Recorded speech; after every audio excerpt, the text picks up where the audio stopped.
every community, and every classroom.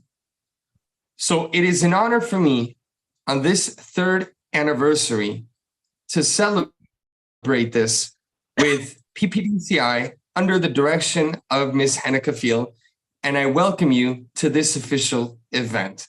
And now I will hand the microphone to Ms. Hanneke Field.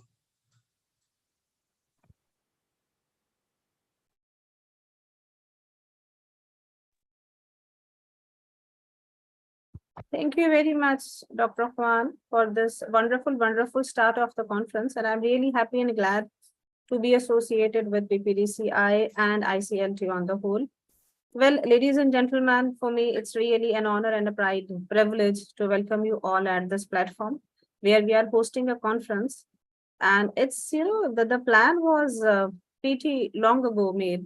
We were planning that it's going to be a conference which is going to help the people around the globe. And then we were planning something good for ICLT's anniversary as well. So yes, today we stand together celebrating ICLT anniversary along with this conference. So, we gather here with the unite and shared vision and purpose today. ICLT and PPDCI are strongly standing together. The aim and the purpose is to empower education throughout the globe. I extend a very warm welcome to all the distinguished speakers, delegates, educators, and learners who have come from different corners of the world to partake in this transformative event. And yes, let me tell you, this is really going to be a transformative event for every one of you. We at ICLT and PPDCI believe that education has always been the cornerstone of progress and prosperity for societies. It has a unique ability to uplift individuals, families, and entire communities, breaking the shackles of ignorance and unleashing the potential of humanity, as this is the sole aim of PPDCI, which is being collaborated with ICLT now. Today, we stand at a vital moment where education must adapt and evolve to meet the challenges and opportunities of our rapidly changing world. So, ladies and gentlemen, today this 3 hours journey is going to help you meet 5 distinguished speakers from around the globe. And this conference is going to be a great support for everybody who's going to listen, who are going to attend it. Let me also tell you, this conference is going to be something which is a certified conference. The participants are going to receive certificate by end of the conference. The very first speaker for today is Miss Jenny Lewis. And Madam Jenny Lewis is a miraculous lady. I have been working with her for very long, and I have seen her strong grasp over academia on the whole. She is an experienced national and international consultant and provides leadership coaching and facilitation roles for international, national, and state education systems to develop innovative, performance-focused, sustainable practices that cultivate flourishing education systems and schools. She holds MEd, BEd, DIP-Ed, PACE-FESL, and FCCEM qualifications. She is a member of the Australian Institute for Teaching and School Leadership Teacher Performance Assessment Expert Advisory Group, which provides advices to teachers, regulatory authorities on all teacher performance assessment being implemented in initial teacher education. She is also a member of the Australian Council for Education and Research Certified Practicing Principal Board.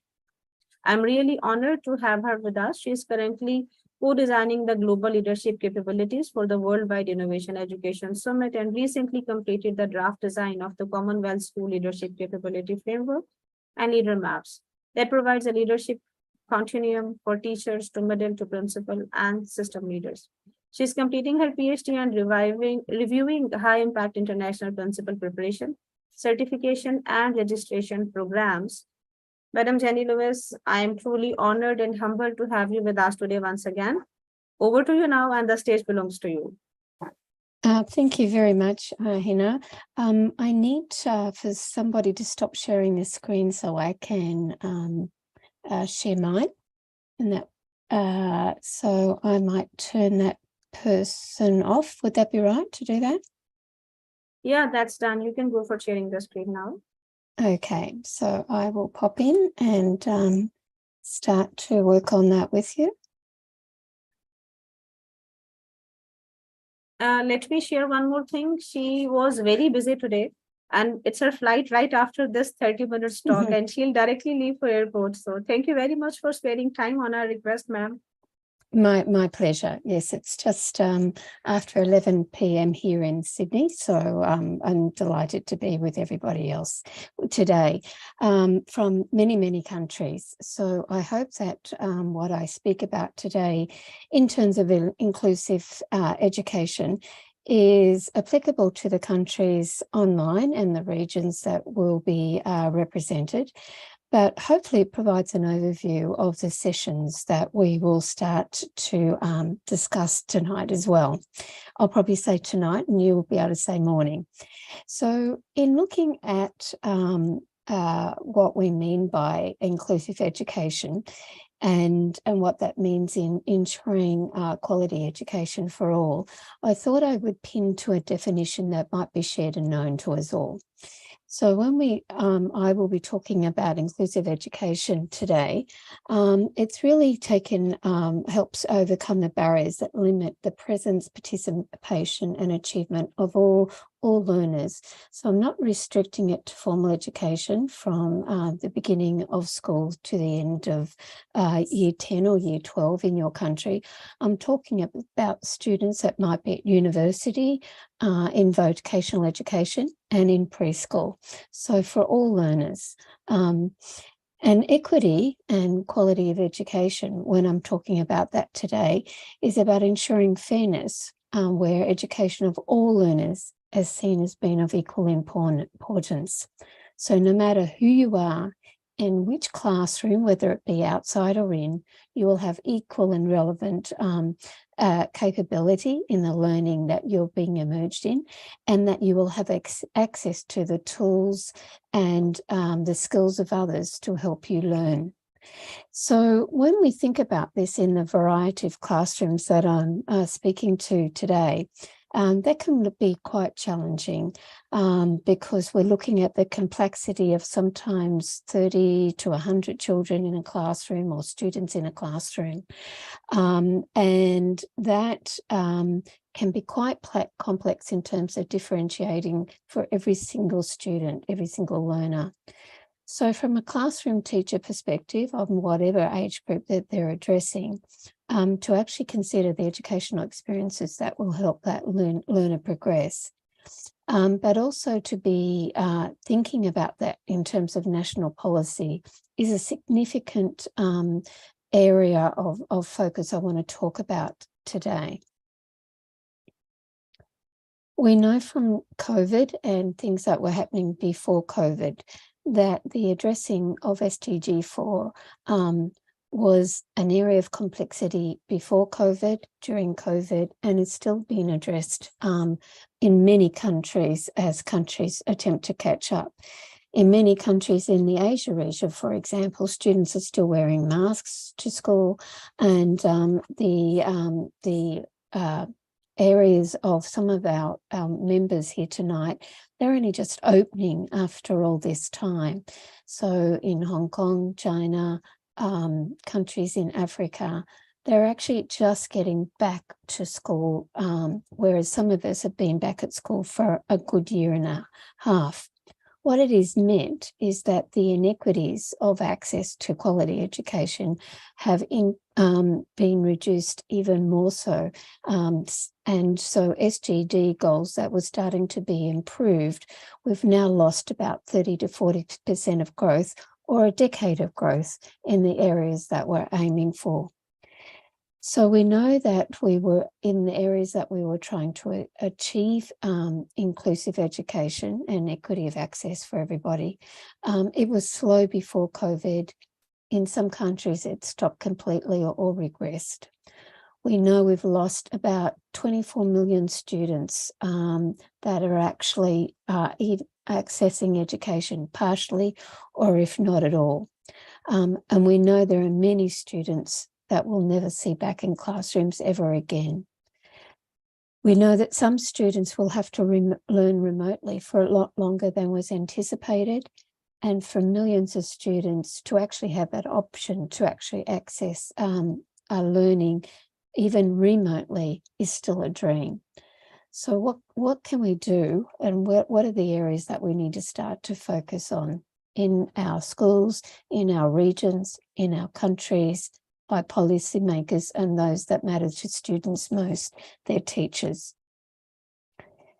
So I've done a lot of reading the last week, particularly from a point of view of Pakistan, where the conference is being co-hosted, and started to look at what is the most important things that could support the growth and development of education, not only for those students that are back in schools, but for the 22 million students that can't access school at all. So how do we actually start to focus and address the disparities in education for diverse and gender students, for provincial differences, for those socioeconomic reductions that we're seeing in many schools, in many systems, and for those who have disabilities? What could we do to be addressing those areas? Well, it's not just talking about SDG 4.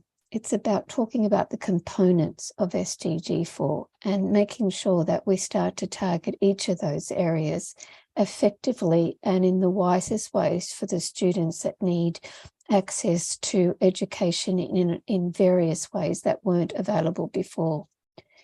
So many countries are now talking about free primary education, which wasn't there before. And for many countries, the opportunity to open education to primary, secondary, and may I say early childhood is being openly discussed. I work with the ministry in Indonesia, and that is part of their goals now, to open this to early education as well.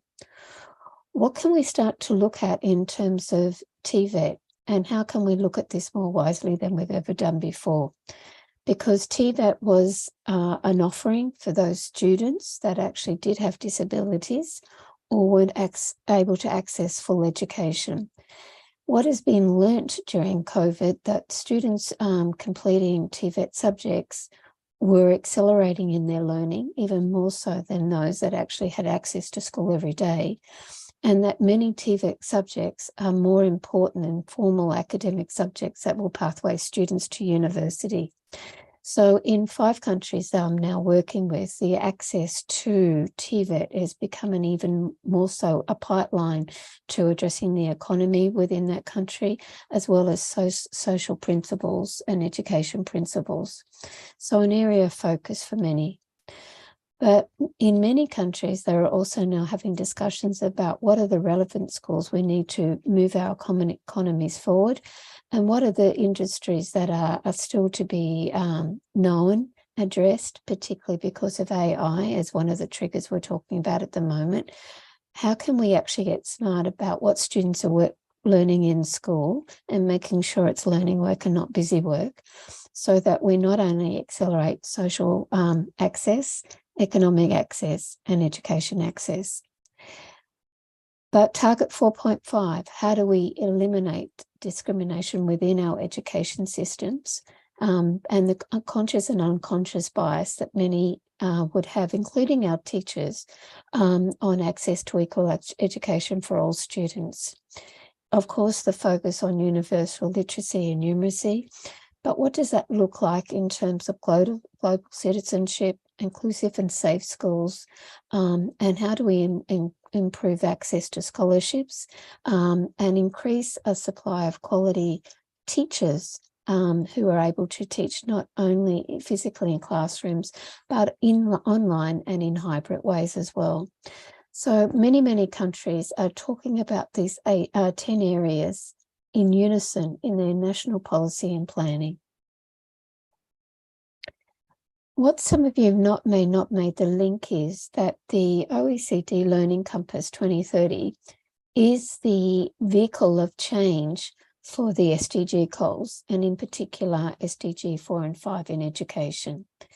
So although I've introduced this before in a previous conversation, it's very, very important for those that are online at the moment that we appreciate that what is being committed to in terms of OECD is a sharing of quality curriculum and quality inclusive principles for any country to access and to actually reflect in policy and practices within those own countries. So over 200 curriculums have now been shared and be revised and distilled so that there is an education curriculum moving forward that is actually inclusive of digital access, but digital skills.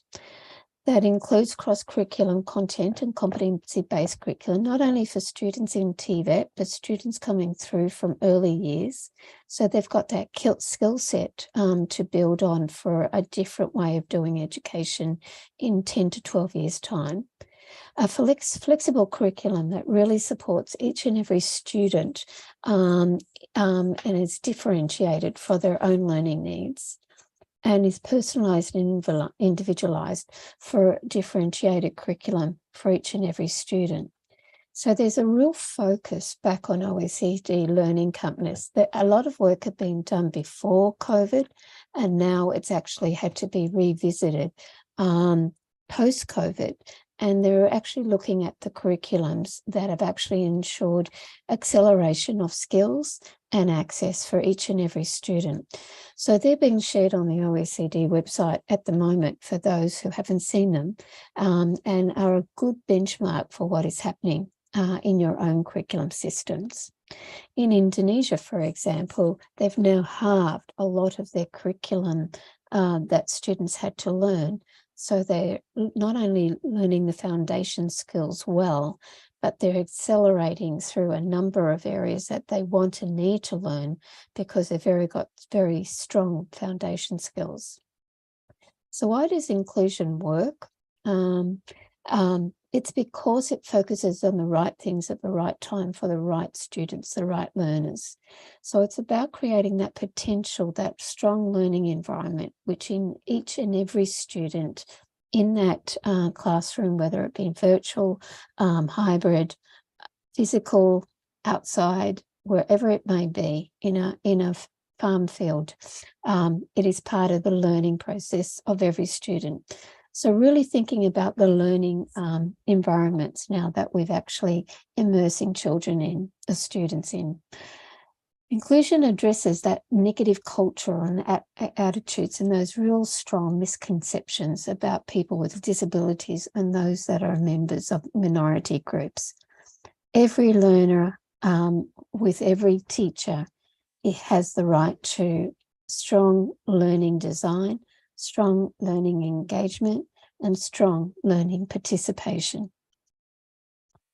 So what are the current countries and schools considering in terms of the learning and design, whether it be local, regional, or national, so that every student, whether they have a disability, are excluded by gender, excluded by ethnicity and language, or because of poverty, have a chance to learn and access equally the education that they should be accessing.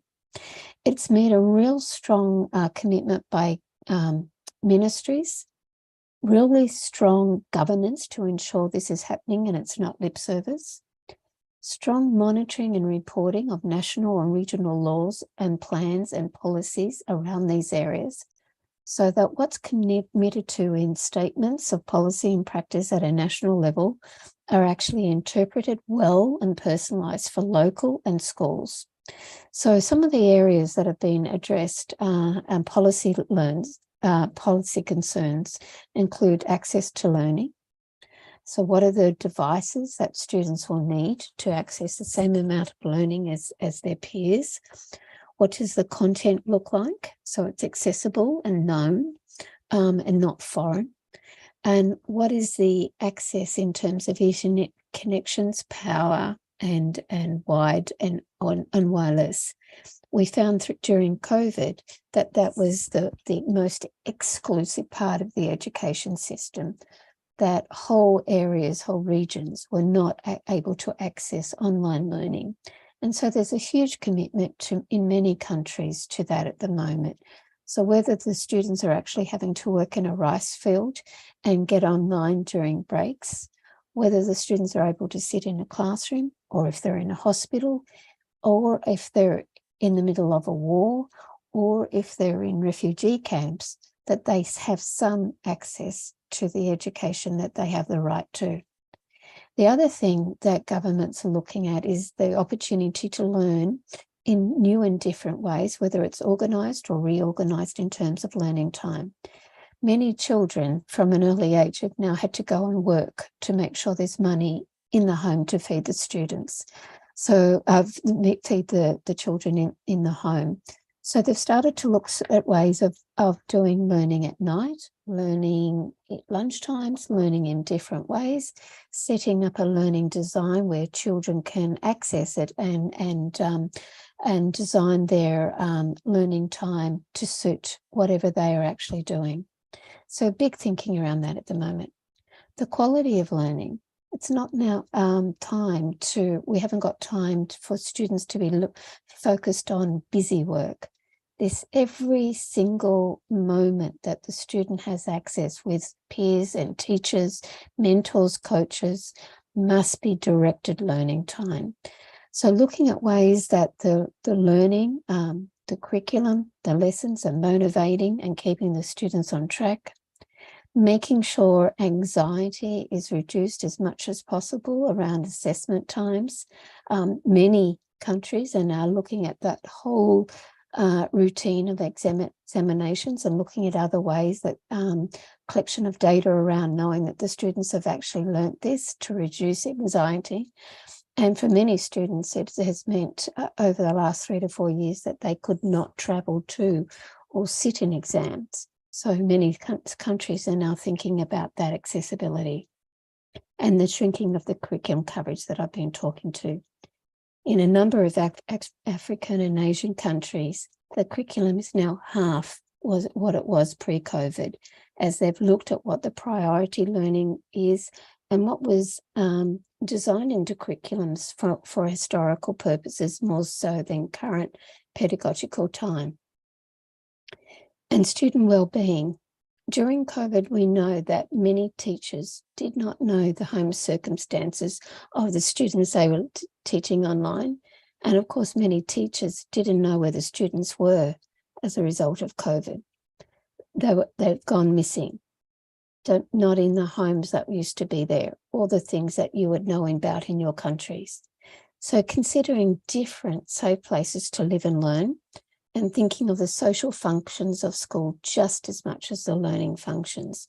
We know that very many children grieved for loss of their peers and that time that they had together at breaks, whether it be lunchtime or playtime. All that had to be carefully considered in this new construction of learning post-COVID. So there's some great documentation around in terms of what different countries are looking at. If you look at the UNESCO Salamanca Statement 25 years on, that publication that UNESCO published not so long ago, it provides some wonderful examples of what different countries are now doing in terms of improving accessibility to quality education, but also making sure that accessibility is also inclusive.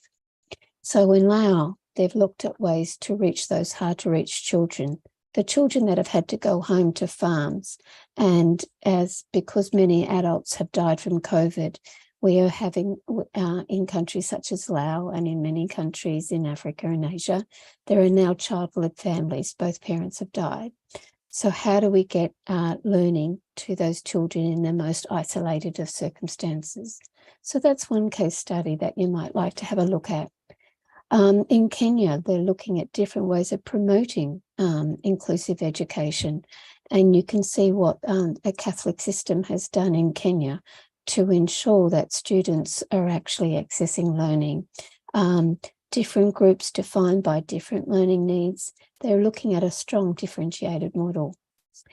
In Peru, they're looking at pre-service education, as are many countries, and have come back to look at the things that were restricting access to quality education and the blind spots that some teachers had on the students in their classrooms. So in Peru, one of the projects that's happening there at the moment, it's not only looking at SDG goals, but also 2030 at what they can do in terms of intercultural approaches to education and ensuring that every teacher is classroom ready when they leave university or the teacher training authority they are in, and they can actually teach every student for the right things at the right time because they know the right needs. And then lastly, one other example, although there are many, if you look at that publication, is in Lebanon. And they've looked at the way to continue to do CPD for teachers, to keep them up to date as new challenges are emerging and new and exciting ways of teaching are being revealed. So very much like the situation we're in tonight, where we're actually sharing and learning together new and very different practices, and targeting the right professional development for the right teachers at the right time. So that's just 4 examples that national governments have committed to actually turn around and expedite the learning, for fast-pace the learning for the students who've lost, say, 6 months to 2 to 3 years of learning. And for many of these students, they were already 5 to 6 years behind their age cohort. So just as a reflection, as I'm talking to you, recognizing the time, I have some questions for you to take away and to think about in your own country, in your own province, and in your own school. Is there a proper and explicit definition of what inclusive education looks like in your country? And is it reflected in the constitution of your country, your province, your school policies? And is it enacted as intended? An example I would give you is the Pakistan professional teaching standards. And when I had another look at them today, although they're targeting the right things, just to add that little sentence about assessment for inclusive practices would be a thing to reflect upon if you go back to look at those professional standards. Is inclusive education in your country just focused on learners with disabilities, or is it also focused on gender, ethnicity, language, and poverty? Is there appropriate and flexible curriculum for your country? Is it differentiated for different students? Is there sufficient resources and are staff trained to use those resources well? And is there regular, credible, and holistic data pertaining to different vulnerable groups as they start to look at to ensure inclusive education for everyone? So as we come to the end of our process, and you'll have these questions to think about later on, it seems that most countries are looking at these 6 actions to establish that clear definition of what we mean by inclusion and equity in education across our countries and in every learning space. The use of evidence to identify contextual barriers to participation and progress. So research matters, and it is important to ensure that teachers are supported in promoting inclusion and equity, and for school leaders to know when that's not been enacted. To design curriculum and assessment procedures with all learners in mind, and to structure and manage education systems in ways that engage all learners and involve the communities which was so important during COVID and are so important now to ensure equity of excellence for every student in every classroom, know whether that might be. So that's just some thinking time as we start to hand over to other speakers. I wish you well today in the rest of the learning that you will do. But to actually think about as you move forward with your learning today, what's happening in your classrooms, what's happening for the children in your classrooms, have they got equal access? Do they understand what's being taught? Are they learning at the same pace as every other peer in their classrooms? And are we providing the richest education system that each of our learners deserve? I wish you well. And once again, thank you so much for letting me be a part of your learning program. I am truly honored, and this is my absolute pleasure again to have you with us, Ma'am Jenny. What an insightful talk, and the beautiful conclusion of the talk is every learner getting the same opportunities to gain whatever is being taught in the classrooms is something which is my takeaway from your talk. And thank you very much for using such personalized pictures which are depicting the Pakistan culture and the Pakistani schools. So thank you very much for being there. My pleasure. Thank you, everyone. Please accept our gratitude from PPDCI and from ICLT as well. Thank you. Thank you so much, ma'am. Thank you. All right, ladies and gentlemen, time to move on further. And, the theme of the conference is empowering education. It encapsulates the core essence of our collective endeavor. It calls upon us to not only equip learners with knowledge, but also to foster critical thinking, creativity, resilience, and compassion. And that is what is actually happening right over here at this platform and this conference. I am really honored once again to share a speaker who is my teacher, and I have learned a lot from him, Dr. Ghulam Ali Buriro.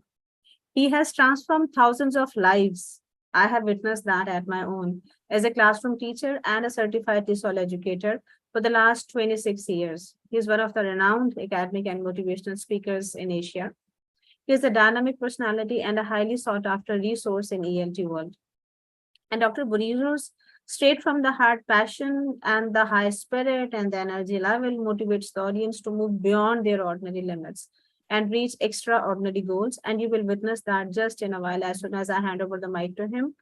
Dr. Ghulam Ali Buriro works as an assistant professor at Institute of English Language and Literature, University of St. Jamshedpur, Pakistan. He has, to his credit, PhD in linguistics, 1-year certificate course in ELT from Cambridge University, UK, IVL. He was a diploma in civic education from International Institute of Education, Los Angeles, and he has work experience in UAE institutions.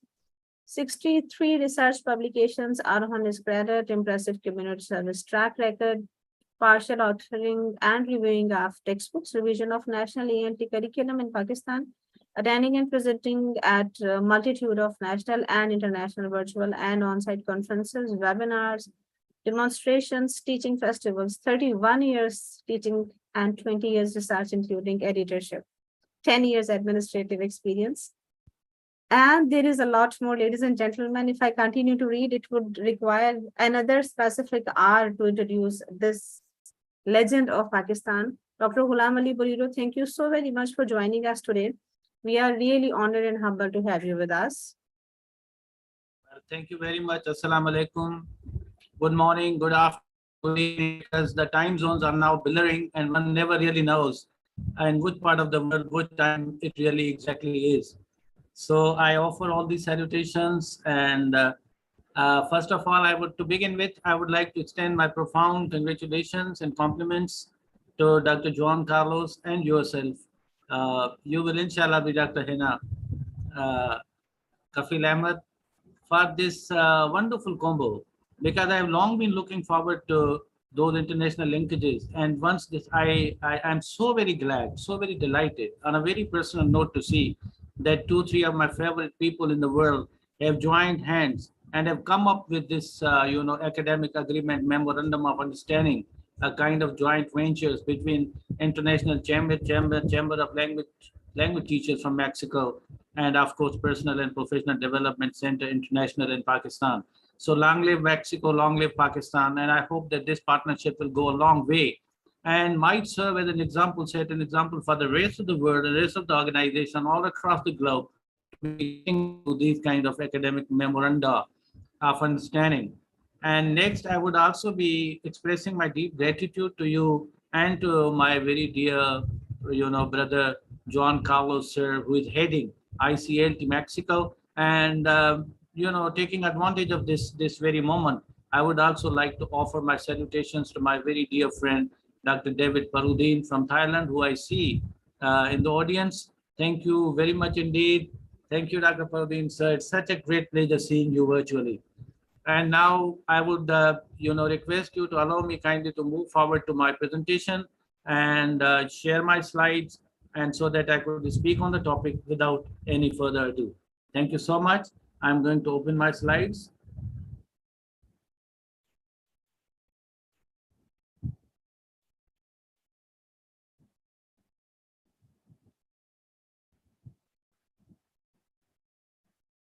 I will need just 1 second to maximize the screen. Yeah. So before proceeding further, I would like Madam Hina kindly to confirm whether the slides are visible and I'm audible. Yes, sir, you are completely audible to us and we can see your slides. Very beautifully made. Yes, purple is one of my favorites, and added by blue and light sky blue. It makes And in the conference today, we all are going purple. Thank you so much. So as you can see that I've just started my topic, that's 21st century perspectives, or we can also call them principles to set to future capacitate teachers and the taught. I understand that we can never empower education, or what we will hardly be able to empower education without really getting the teacher and the taught, teacher and the learners in the picture. So I believe that in order to capacity, to empower education itself as a concept, education as a practice, education as a norm, education as a need of the hour, we would now definitely need to get back to the teacher always, and the top, and the students. Without these two parties, education can never move forward. Yes, there are policy, stakeholders, policymakers, countries, governments, institutions, they are there. I don't say that they are not less important, but I understand that teachers and the students happen to be the major stakeholders and the major pillars in this very idea of empowering education in the year 23 and in 21st century. So I would be with this view that I have focused, pinned down on teachers and learners, that we should be more and more empowering the teachers, and we should be empowering the learners, so that we are in a position to empower education. With this basic thought, I will be, proceeding further. I would begin with introduction. Today, we as English language teachers face a world that is fractured, new, challenging, and at times a bit scary, with a whole lot of added dimensions. Now there have come dimensions that really did not exist any time before COVID-19. It is no longer the case of just opening the book and teaching. I hope that the audience would agree with me that there are many issues changing and challenging the profession of teaching. Here are a few perspectives that I feel are particularly critical for us to address and resolve. Number one, such perspective with which I believe that by opening this perspective and presenting this perspective to the world teachers community and the world learner community, I understand that we will be in a real good position, sound position to empower education. Number one dimension that I would love to share with you is the developments. In education, they're given new meanings and definitions to the notions of learning. Classrooms. Now, can we think of a 4-wall classroom added by just two windows, a teacher is standing in the middle of the central position in a classroom space? No. This is a very classroom, virtual classrooms, open classrooms, social media classrooms through social media apps. Learning is no longer what it used to be. Learning is no longer bound to the textbooks, not limited to the textbook. Learning has started expanding. And that expansion is of a miraculous level. It's a wondrous level. We really wonder in how many different shapes and forms learning has actually assumed in this fastly changing and fast moving world. Another is classrooms. The very conventional concept of a classroom used to be a ceiling and a 4-wall and windows and a door and a class and a teacher walking in and a teacher walking out using a blackboard. I don't think that classrooms are pretty much same as they were some 10 years ago, some 15 years ago, some 20 years ago. Same is the case with curriculum. The curriculum is also changing. There are core democratic values coming in. There are SDG goals becoming a part of the curriculum. Curriculum also is not something that is designed only by the bureaus of curricula. It is something that we live with, something that challenges us, something that we are scared of, something that is our future, something that has happened to us. Adversity is skill nowadays.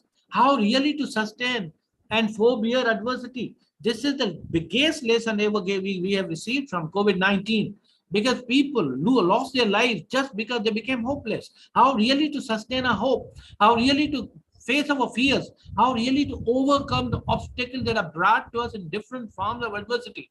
These are all becoming part of the curriculum, UNO goals. And now I saw like a Jenny sharing with us what really are the future concerns of education, and all these concerns, community engagement, learner engagement, policy issues, policy decisions, policy matters, all of them today become a part of the curriculum. So the curriculum is fast changing its very foundational basic definition. Same is the case with pedagogies. If I explain each one of them, it will take me hours and hours on end. And I really would not be able to finish my presentation in the allotted 30 minutes. So kindly permit me to be a little quicker, but I would also keep requesting you that kindly do think about all these developments that have taken place in the 21st century. And that has actually changed the very face of education system. The very system is changing. There is a massive change.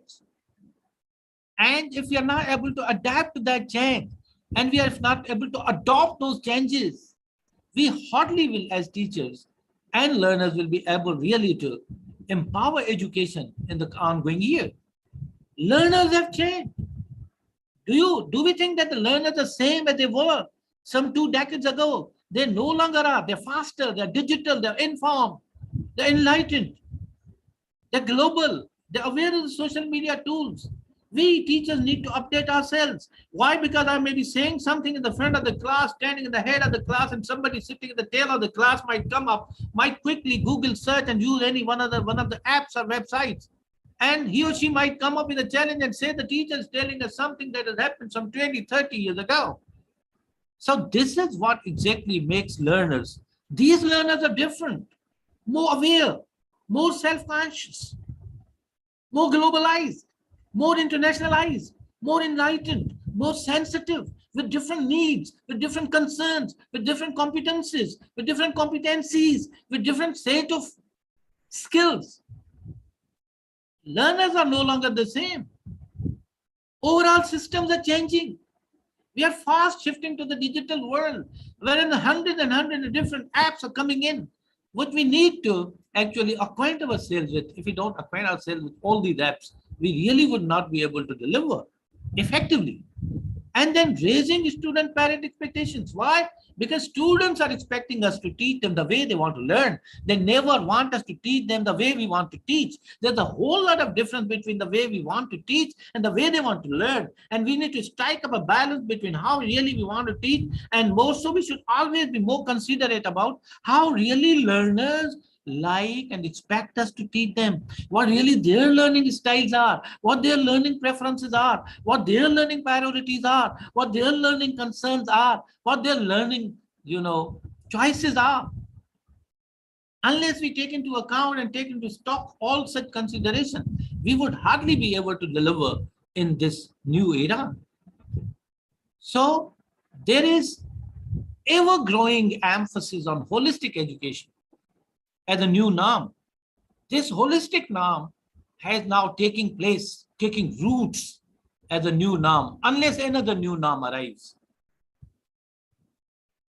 And this new norm has come to a point of where we teachers are anticipated to face challenges. We need to look beyond what is ordinary.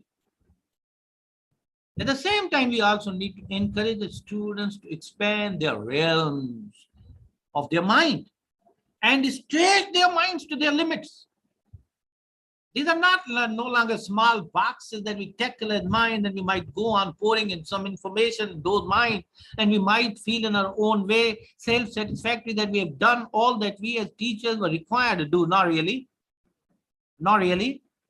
We need to expand the very boundaries of the brains of our students. We need to extend the frontiers of their assimilation, of their understanding, of their capacity to learn. All such things need to be stashed as a result and consequence of this new norm. And we also need, and the students also need, to adapt different styles of pedagogy. We need to inculcate in our students intellectual, psychological, and social skills. Because the very concept of literacy is fast changing. Literacy is not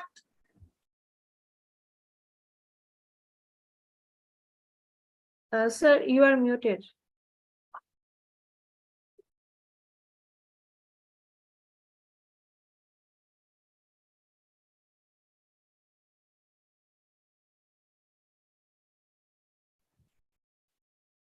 okay. Am I audible now? Perfect. Yes, yes. Thank you. I'm sorry for this inconvenience. So 21st century learners should aspire, as they do, to be self-reliant. And this is where we come into picture. We say, are we as teachers doing something to really make our students, learners self-reliant? Or we are still keeping them relying on us, are relying on the textbooks, are relying only on the curriculum, rely only on the syllabus, rely only in the classroom, what happens in the classroom.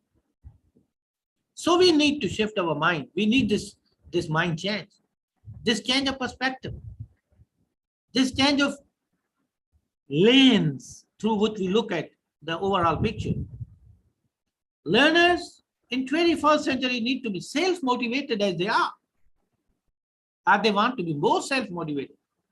They want to be self-directed, innovative, financially literate, not merely academically literate, but financially literate. Because we live in a world where resources are shrinking, where there are one day or the other day, there are financial crunches coming in.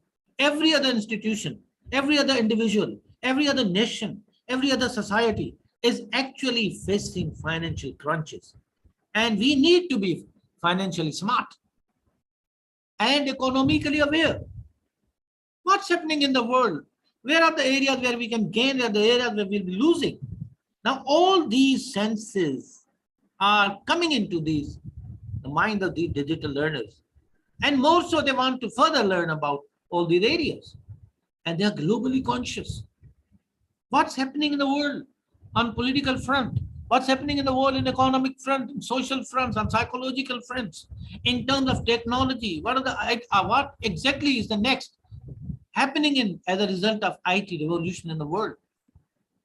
That global consciousness is an asset. And we as teachers must always bank on this global consciousness of our learners. And we need to further extend this global consciousness among them. And we'll be able only when we are ourselves globally conscious. We stay in touch with the world and what happens in the world. And they also want to be civically engaged.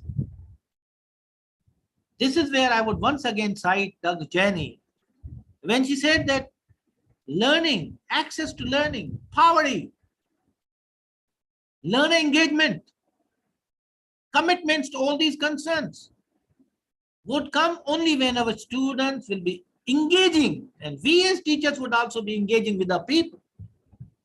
If there are no teacher parent, no teacher people, no teacher learner, no teacher community engagement, and vice versa, learner teacher, learner community, learner society, learner institution, learner world, learner in the world engagement is not there, I think we would be failing in our purpose to impart learning.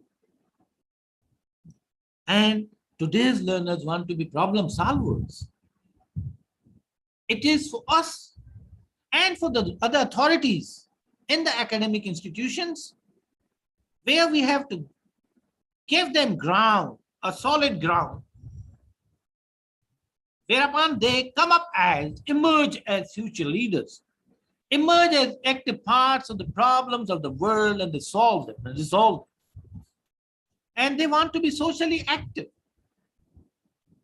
No longer are the days when students used to be merely a part of the classroom. They want to be a part of their society. They want to be part of their very institution. They want to be part of their provinces. They want to be part of their states. They want to be part of their countries. They want to be part of the world. And that's where all these networking, collaboration, and social activities come. And they also want to be social media trend followers. But I would wish more is that they become social media trend setters. There could be millions of youth who are trend followers, but I'm looking forward to some hundreds of them who would be setting new trends, who would be thinking critically, who would commit themselves to these global goals, who will make this world strive and strive and strive and endeavor their best and their maximum to make this world a better and a happier place to live in. This would happen only when we have this revamped concept of education, which is the theme of the conference. I'm very happy to note the theme of this very conference. How can we really empower education? How can we empower educators? How can we empower those who will be educated? That's why I pinned down on this. Let's see, empowerment of education can come only after we are able to overhaul and revamp our very concept of looking at what education is actually all about. It's not moving forward. Kindly give me a second. The slide is not changing. 1 minute. Okay. So this new concept of education and a new set of learners and learning priorities have given birth to fresh perspectives in pedagogies and practical. These perspectives are, one is individualization. There is an ever increasing focus now to remain on adjusting teaching to learners' different styles of learning. One size fits all is no longer a norm. So in this case, what should be the way forward? The way forward is that teachers must clearly identify learners' various learning styles through real-time observation. We as teachers need to be more observant. We must very closely observe the way we are learning, and we must prepare our lessons, design our classroom engagements, design our customize our classroom practices in a way that we are able to cater to all, if not all, the maximum number of students. Because one shoe, one size will not be fitting all of them. Another concept is digitalization. It's no longer just computer or digital homework, but flipped learning, cell phone learning, artificial intelligence-based decision-making, data management, and e-learning. These are the new concerns and new focuses, which we as teachers, we need to empower ourselves, and later we need to empower students. And my humble suggestion is, what should we do in this case? We get precise pictures of students' profiles. We must need to plan to decide on evaluation, selection, and adaptation of digital materials at least a year in advance. And we should be taking help of EdTech platforms. This is how we can fall in step with this perspective of digitalization. Otherwise, we'll stay obsolete. And staying obsolete is synonymous to death. In order to spare ourselves from that academic death, we need to move forward in this direction. Another perspective, of course, is global citizenship. Education demand current times should not merely spotlight A, knowledge, B, survival, and C, careers. No, this is no longer the case. We should be looking at our role as the citizens of this world. Knowledge, survival, and career is okay. But what are our real dreams? Our future direction may be that we find some career, but career is not a goal. And a goal is something that we can do for this world. Career is something that we can do for ourselves and our families. We need sustenance. We need livelihood. I understand. We need some money to survive. But apart from that, what really are our dreams in this world? We need to align our careers with our dream. We should be joining fields whereupon we may be living our dreams also in reality. Instead, we as teachers are expected to help students understand A, the communities they live in, the societies they represent, and the social, cultural, political, and economic events. Because this is a new demand of the education and the role they are to play there. And E, they should get familiar with values like tolerance, like empathy, fairness, and passions. So how can we do all these things? How can we empower ourselves? How can we empower education in this particular aspect? This we can do by using critical and creative approaches, such as literature, language, art, foods, cultures, news, updates, travel, exposure, events, and create such kind of discussions as you are doing. By using all these virtual platforms, by organizing conferences, by organizing symposia, by organizing interactive dialogues, by organizing these virtual meetings, by bringing academics together under one virtual ceiling, by opening up to one another, we can make this a reality. And in my view, the fourth perspective is emotional and social skills, or this I call social emotional competence. Now, this social emotional competence is very much a part of 21st century education, where we need self-awareness, social awareness, self-management. I become very happy when I see Madam Hena Kafil Ahmed, heading one very prestigious school in Hyderabad, Pakistan, and at the same time sparing time for her family.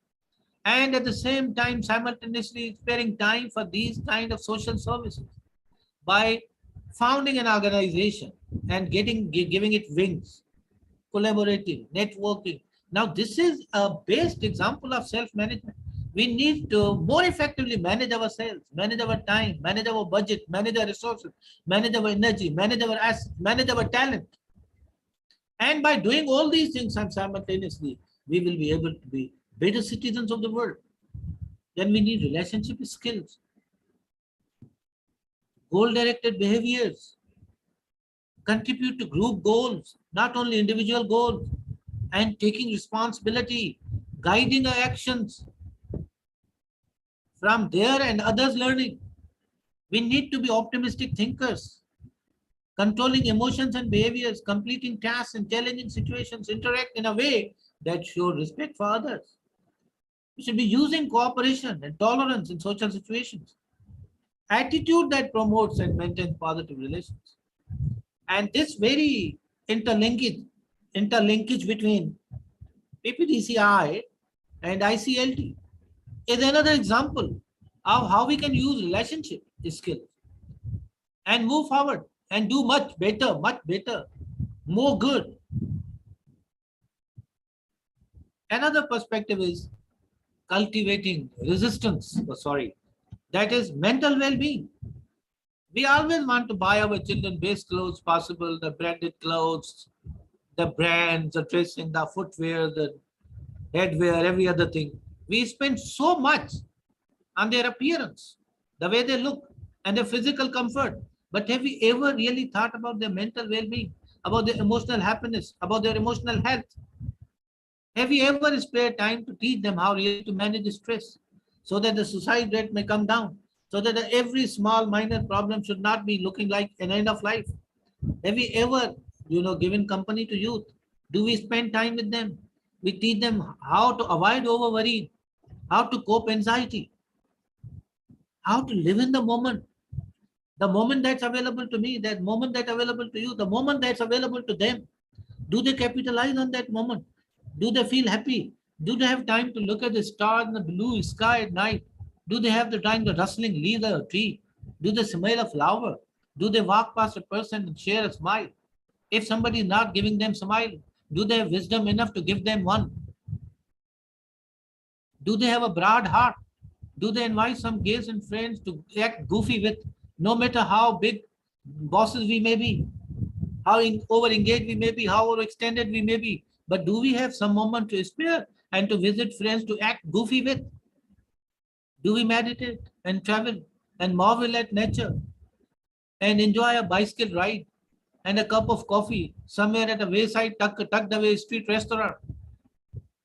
Do we collect glasses? Do we toast to happiness? We may be, do we maintain proper hygiene? Physical, domestic, institutional, and all these things. What exactly is the way forward? The way forward is to arrange consultative talks with experts in the field. We might invite psychologists, psychiatrists, practicing medical experts, people of experience, philosophers, wise men, poets, literati. There's so many people around who we can learn from. Are we being ourselves? Or is it that we are apping other cultures? Are we apping other people? We have lost to be who we are. Have we ever spoken to ourselves? Have we ever consulted our own hearts? Have we done some soul searching? How much it is of money and time and energy do we invest in mental well-being of our own selves, the students, those around us, our near and dear ones? Ma'am, I have no sense of time. Please do caution me. 2-3 minutes before I should be bringing it to the close. Sure, sir. Okay. Thank you so much. And perspective 6 is emotional intelligence. What do we mean by emotional intelligence, by the way? If emotional intelligence is not part of the education plan, the education agenda, we would not really be empowering education in any way. Emotional intelligence, as I understand, is the ability to understand, use, and manage our own and other emotions in a positive way. This is a dual war. One is internal, the other is external. It has two aspects. We need to understand the emotions of other people. And we need to manage those emotions, our own emotions and the emotions of other people, in a positive way. Now, this intelligence is a very rare intelligence. And those who are emotionally intelligent rule the world. They govern the hearts of people. They live like kings and queens in the hearts of people around the world because they have this very rare, unique competence of managing their own emotions and the emotions of who they interact with. And how really we can relieve stress, our own stress and the stress of people around us. How we can communicate effectively. These are all important parts, integral parts of emotional intelligence. How we can empathize, how we can diffuse conflicts. Because I believe I have diffused so many conflicts in my life, personal, domestic, familial, institutional. But you need to learn this art and how really we can build strong relationships. This all can be done. These miracles are done by our emotional intelligence. How can we succeed at workplace, achieve our goals, connect with our feelings, and turn our intentions into actions and make informed decisions about what matters the most to us? And very unfortunately, we are known to the entire world, but we remain strangers to ourselves. And this is the dilemma, as said by Albert Camus. Albert Camus says that we stay strangers to ourselves all our lives. That's greatest misfortune that can ever happen to us. We are always in a quest for the world to know us. How far we know ourselves is the biggest question. As Socrates said, and I cite, you can run away from the entire world, but you can not really run away from yourself. Unquote. So these considerations are the part of emotional intelligence, which I believe should be a part of the agenda of every future education, every future empowerment of education plan. And the perspective 7 is classroom management. We need to be attentive, focused. We must not be distracted ourselves, and our students should not also be distracted. There are different ways of controlling classroom nowadays. Classrooms cannot be managed by raising a rod, or by controlling people, or scolding students, or announcing punishments, or being stringent in the classroom. Classrooms can always be best managed only after the teachers are prepared for the classroom. So the way forward is that effective classroom management requires passions, planning, and perspective. Must never dismiss students' views and opinions as unimportant. We must always notice and appreciate good behavior and confront bad behavior respectfully and tactfully. Create a friendly environment. Students learn better when they feel safe, and they don't take classroom environment to be intimidating. If they take classroom environment to be unfriendly, to be intimidating, to be scary, they will never learn. Their comfort in a classroom is of utmost importance. And that comfort can be provided by a teacher only after he or she is tactful, well prepared, knowledgeful, committed, devoted, dedicated, punctual, regular, and of course, loving. When students feel, they have a strong feeling that their teacher loves them no matter what, they feel safe. And when they feel safe, they feel comfortable. And when they feel comfortable, they learn. And it's the vice versa. Well, this brings us to conclusion. We as teachers can change lives, impact societies, and transform the world. Our role goes much deeper than the lessons we teach. We only must reflect our own school time to realize how positive and negative experiences still cling to us. We as educators need to remember the power we hold over our students by remaining open to change, by embracing innovation, by regularly updating our methodologies of teaching, by adopting change, by adopting technology, by adopting new normal, by never stopping to learn. We will go on leaving our imprints on the sands of time by producing people who will lead, inspire, laugh, care, guide, and make our world a much better and a happier place to live in. I thank you very much for your very affectionate and attentive listening. Dr. Gulam, this is a very, very amazing place, an amazing moment. I am speechless, I must say, and it is the first time that we have met online, but we are friends on Facebook. And during the pandemic, we, I think, encountered different events, trainings, conferences, but I didn't have the chance or the opportunity to actually hear you. And I must say that I am always learning. I am always looking for ways to grow, to build upon the knowledge and experience that I already have. I must say that in conclusion, this is a must conference that I need to hear over and over again.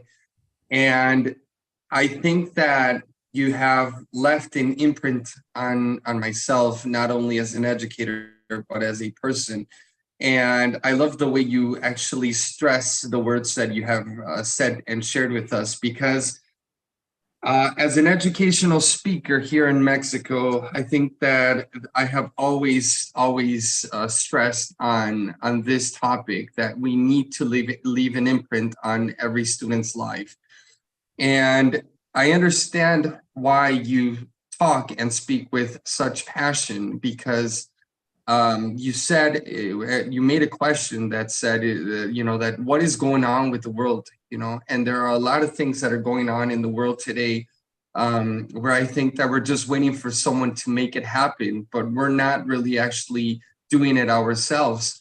Although I don't want to generalize, I think that these are words that every educator needs to listen to. And I really enjoyed your talk. I was talking with Miss Hannah through messaging, and I was, telling her that this is so powerful. And I'm glad that this is recorded because I really want to hear it again. And I think that there are a lot of things that we can take into account. But I must add a question that, rose from your speech today, that are we as educators really feeling empowered ourselves? Because to empower, we must have congruence and we must feel it ourselves. Are we, okay, we need to inspire, we need to motivate, we need to leave an imprint, but do we feel that that's happening with us? And if not, what is it that we need to do to feel empowered? What is it that we need to do to feel inspired, to feel motivated? And I must say that I always have told teachers that if this is not the place for you, then don't stay, because we have the power to change someone else's life. We have the power to change the direction of someone else's life and someone else's pathway. And we don't, there's a lot of necessity today. There are a lot of needs that our students have, that education has itself, to just, go into the classroom and make an ordinary day out of it. We really need to do something, because education is what will change the people who will change the world, And I really enjoyed the speech, and I really wanted to give you a few words. And I hope that, well, I know that this won't be the last encounter, and I'm sure that I will get into contact. So thank you a lot for the words. Thank you for your time. And it's been a true honor to hear you today. Thank you very much, my very dear beloved friend, Joan sir. Each word uttered by you in my appreciation serves as a gold medal for me. Thank you very much. I'm deeply humbled. And as you said, that are we truly, really very, very empowered? To this only I would respond that yes, we are. Once we step into a classroom, nobody can come and stop us from doing what we do. Yes, there are certain policy guidelines given to us by our institutions, a school, our workplaces, our institutions and universities. But nobody has ever in my 30-year career has ever stopped me from doing the good I want to do. Because we need to, sometimes we do have our power, because our students, our learners trust us. When the very first teacher in our life utters from his or her mouth A, what a learner naturally does, a learner never says it's B. He or she follows. Because this has been bestowed upon us by God. When a teacher says A, 100 students and learners in a classroom repeat A. When he or she says B, they repeat after him or her B. This is the kind of power we have over their souls, over their minds, over their hearts, over their beings. But there's only one thing I would very humbly, modestly say. That one thing is that those students must be assured that we love them. And we love them unconditionally. And once we are able to impart that feeling, instill that feeling in their hearts, that we are their true friends, we are their parents, we are their confidants, we are their intimate close friends, they can open up to us, and they enjoy that. They enjoy that claim over time and energy and space and mind, and that they would always be welcome to share anything that ever happens to them. I feel they begin listening to us. They begin following us. So I would very humbly suggest that we need to establish that figure of authority, but that authority would be a soft power, the power of trust, the authority of friendship, the authority of dedication, the authority of division. John sir, let me tell you that in my 26 years career at a university, honestly speaking, students have always given me so much of honor that I sometimes become very skeptical whether or not I merit it. But just because they believe that this humble teacher is for us. No matter it rains, no matter it's hot, he would come. So thank you very much for your gracious words of love. Each word to me is a carat of gold. And I'm truly honored by your sincere appreciation. And I also assume and hope that this should not be the last encounter. Hopefully, we will be crossing paths one more time virtually, and if God wanted, physically also someday, somewhere. It's a small. Thank you so much. It's such an honor, and blessings to you. Thank you. Thank you so very much, sir. The conviction you have in your overall tonality is something which moves all of us. Thank you so very much. Please accept my sincere gratitude for being here with us today. Thank you very much for the gracious opportunity. Goodbye. Our pleasure. Goodbye, sir. Take care, everyone. Blessings. Thank you. So, ladies and gentlemen, with this, we are moving on further. And our next speaker is again one more very charismatic teacher who has again the privilege of changing the lives of the students around the globe. I am introducing Professor David Peridon, an accomplished English language specialist from Mahidol University, Thailand, with numerous accolades and pursuits of being the best teacher for his students. He has a specialization with the Institute of Population and Social Research, Mahidol University in Bangkok, Thailand. He is the managing editor and senior editor for the Q2 Scopus Index Journal of Population and Social Studies with the same institute. In addition to receiving several prestigious international teaching awards for his contributions to global education, he has acquired exemplary teaching qualifications and certifications along with a Bachelor in Secondary Education with honors and a Master's of Arts in Teaching with honors, both with concentrations in English. He is currently a doctoral candidate pursuing a PhD in Applied Linguistics for English language teaching at King Mongkut's University of Technology, Thonburi, Thailand. Professor David, thank you very much for joining us today. Over to you now. Okay. Well, of course, I would join you. If Juan Carlos asks me to venture to the bowels of hell for him, I shall, without hesitation. So now you have to forgive me because I am a bit Western and the audience's time is more important than my time. So I promise I shall keep to my 30 minutes. Sorry, very, very Western, very Western. So, okay, let me share my screen here. Okay, good. You can see it. So when Juan Carlos asked me to present about empowering education, I was trying to be a little generic because I knew other speakers would be I knew topics from other speakers would overlap, in which they do. Every conference, topics from speakers, they tend to overlap, and each person has their own particular preference or their own particular passion as to something about their presentation will. It really speaks to their heart. And for me, I spend a lot of time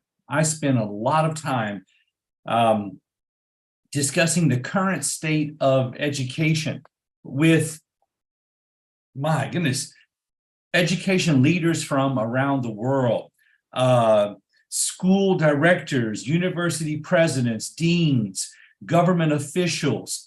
And I also, I live in Thailand, okay? And Thailand is predominantly a Buddhist country.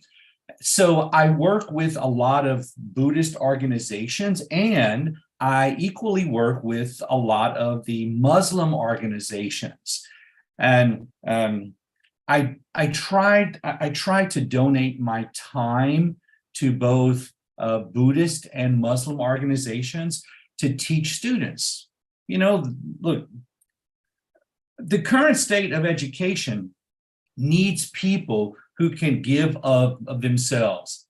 Okay, if I'm saying people, educators, teachers, whatever you want to call yourself, the current state of education needs you. Now, if we want empowering education, people like you and I must be at the forefront.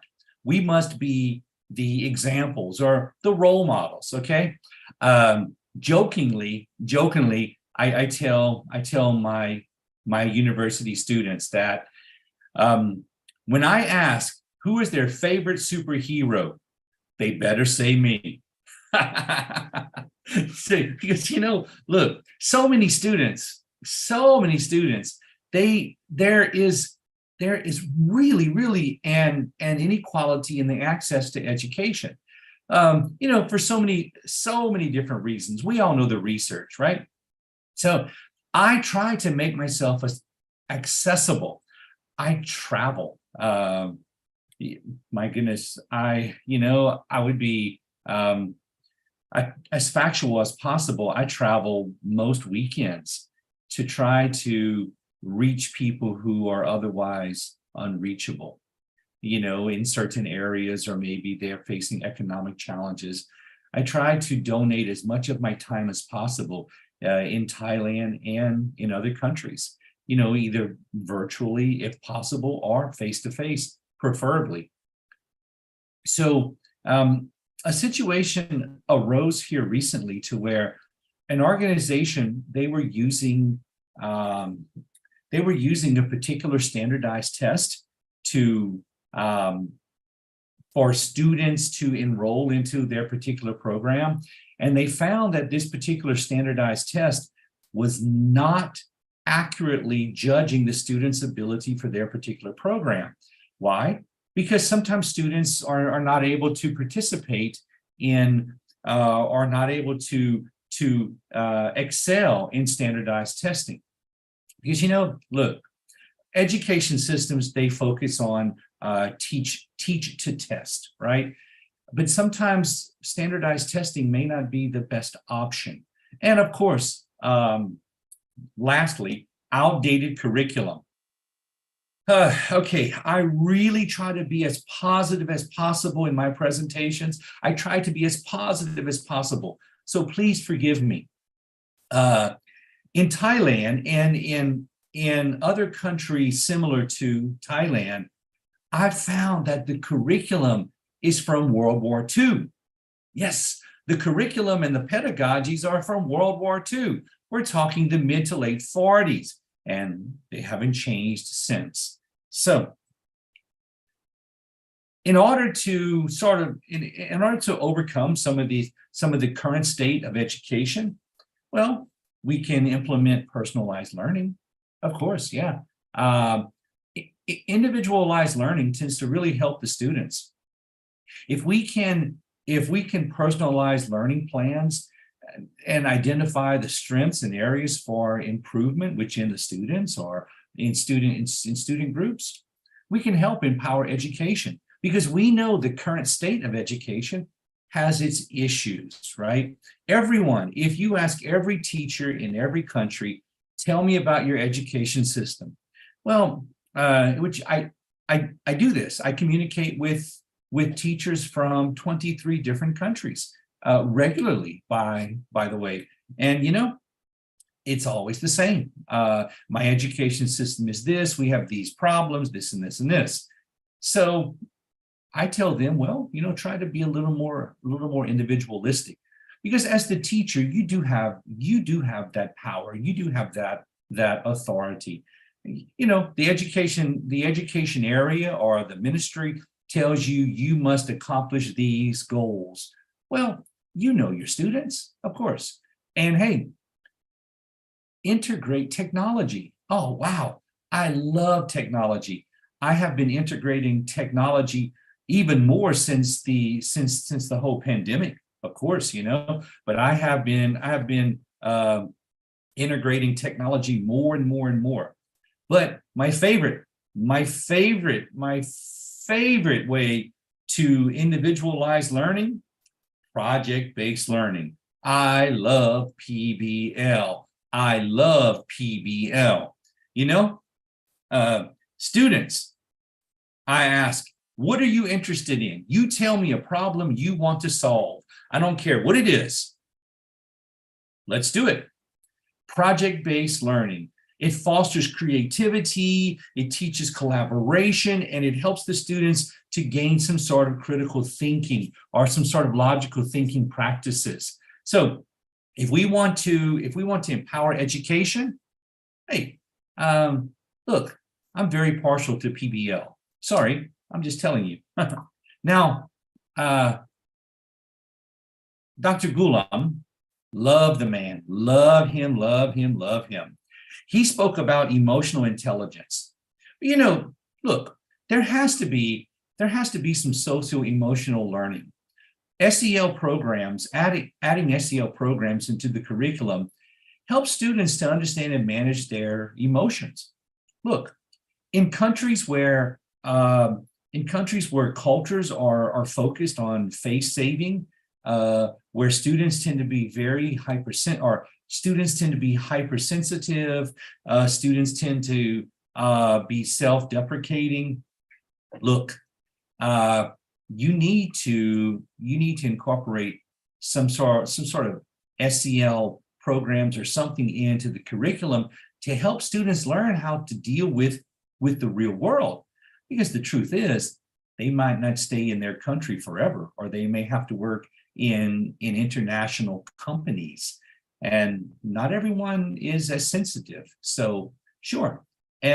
But in doing this, we must create supportive environments. Of course, look, I have been testing over the past, 7 months now.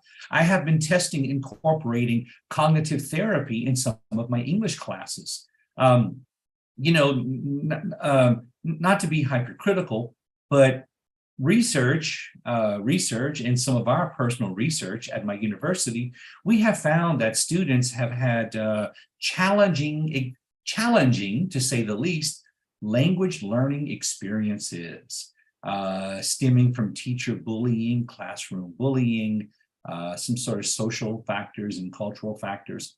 So I have been testing incorporating cognitive therapy into my classes, creating supportive environments to help develop a classroom culture and a school culture that encourages open communication and encourages making mistakes without losing face. And in all this, I try to empower education and unlock the potential in every student by encouraging positive relationships between the students and the teachers. You know, my students, I don't care, 40, 50 per class, it doesn't matter. Every student during the course of the semester, during the course of the 16, 18, or 20 weeks, whatever, during the course of the semester, every student will receive a gift from me. Every student. Well, I predominantly teach university students. So every week I take 5, 6, 7, 8 students to the coffee shop in our faculty. Okay, it's not much money, right? But hey, I buy a drink, whatever they want, right? I buy a drink for every student every semester. One time, okay, don't get me wrong, but I try to encourage these positive relationships. I tell them, look, you respect me, I respect you. You take care of me, I take care of you.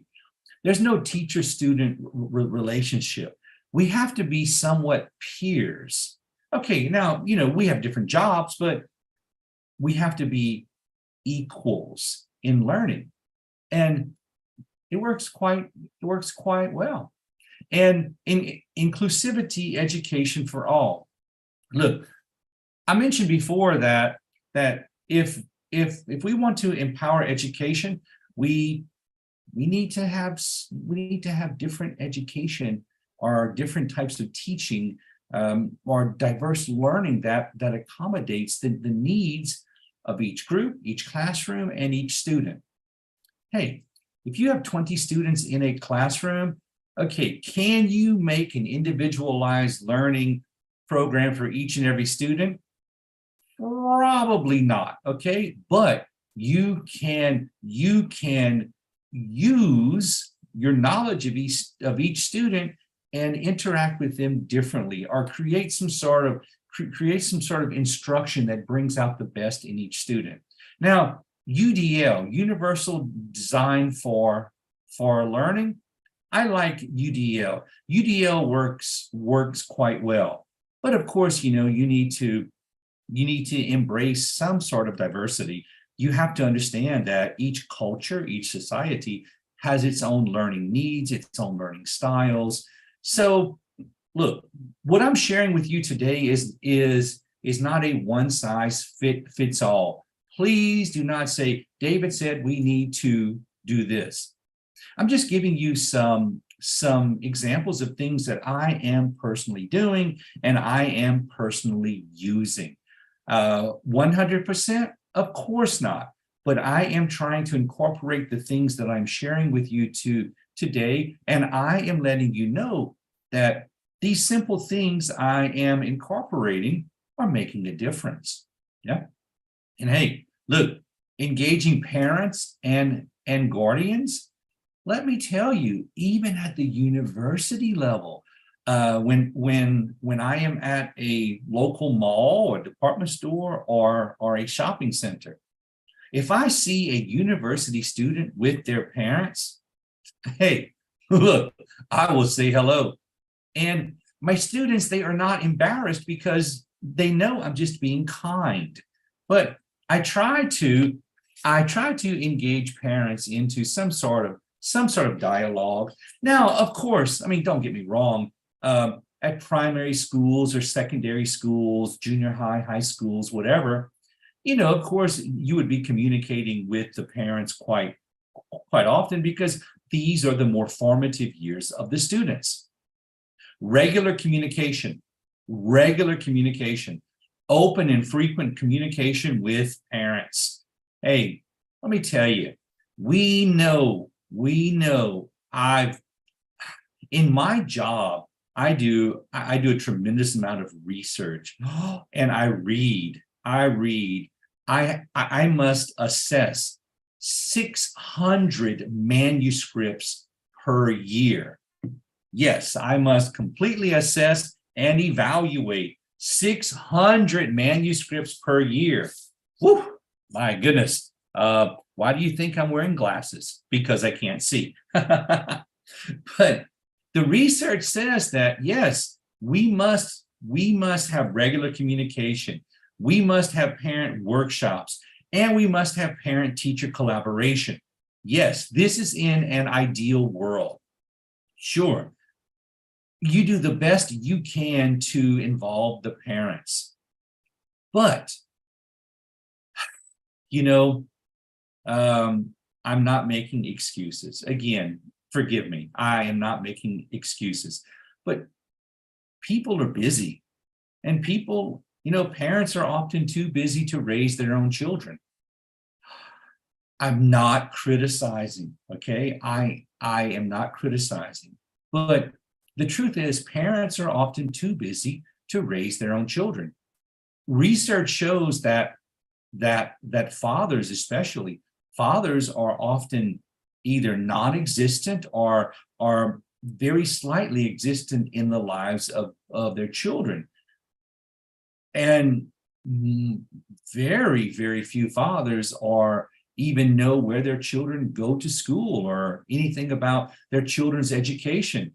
And the mothers nowadays, the mothers work just as much as the fathers in some countries. So trying to have communication or collaboration with the parents, it's becoming more and more challenging in some societies. So the teachers become moms, dads, uncles, aunts. That's just how it is. So look, try to do the best you can to open lines of communication with parents. But, Be ready to be dad. Be ready to be mom. You know, I have more conversations with my students than what I care to admit, and more conversations about life, helping them with their choices, because their parents are, not my words, not my words, their parents are too busy for them. And I see that in so many cultures and so many countries. And whatever the excuse is, you know, sometimes we have to give a little more to our children. So see, I told you when I began this presentation, there was going to be there's a part of everyone's presentation that really pulls on their heartstrings. And mine is when a father says, well, I need to work to support my family, so I don't have time to speak with my children. Hey, come on. That would break my heart if I would say that to a child of mine. Yeah. So see, and here you go. I wanted to lead into the role of teachers in empowering education. Hey, teachers. You have to be mom and dad. You have to be counselors. You have to be everything under the sun for many of your students. And in all that, you keep giving and giving and giving. And you try to find something to hang on. You know, look, cultivating a growth mindset, fostering that growth mindset by encouraging your students, helping them embrace challenges and to see failures as learning opportunities. Hey, look, it doesn't matter if you're having a bad day, you need to be there for them. And I tell all my colleagues from every country in the world, hey, if you're having a bad day, contact me. If I'm having a bad day, I will contact you. We take care of each other. It doesn't matter what culture, doesn't matter what gender, doesn't matter, blah, blah, blah, blah, blah, whatever. We have to be there for each other. And see, conferences like this, I love this. My goodness, ICLT, I can't even remember when I met Juan Carlos at the beginning of ICLT. It must have been almost 3 years ago. And this was one of the conversations I had with him in the very beginning, you know, about creating growth mindsets in teachers. And look, students, they need someone to provide constructive feedback in their lives. They need to be nurtured. They need to be guided. And hey, look, my students, I always start, this is what you are doing well. Oh my goodness, look how great this is. You're writing, you're speaking, whatever. It's just amazing. And you know, look at this thing here. Hey, why don't we just work on this thing? All these things that you are doing are great. Let's look at this one thing. Let's make it better. Then this one thing can be just as good as everything else. See, I try not to focus on grades per se. Okay, grades are important. Don't get me wrong, right? But I try to give continual feedback to my students. Hey, even my master's degree and PhD students, they want me to say, wow, what you did here was great. This thing that you did was amazing. And what you did, blah, blah, blah, blah, blah, was wow. It was absolutely wonderful. They like that and they need that. And, you know, look, Dr. Ghulam said he's been teaching for 30 years.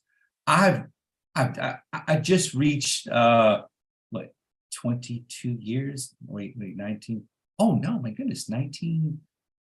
Oh my goodness, 1993. Yes, yes, yes, yes. Oh, wow. I'm speaking about it, 1993. Oh my goodness, I've been teaching a long time. I'm embarrassed. 2003, oh, 30 years. Oh, I'm embarrassed. My goodness. Let me stop talking about that. So, and hey, we need continuous professional development. Look, I tell you, I join as many conferences as I can. I learn from people because we need to continually growing. We need to continually grow. So I have 7 minutes left. Leveraging technology for empowerment.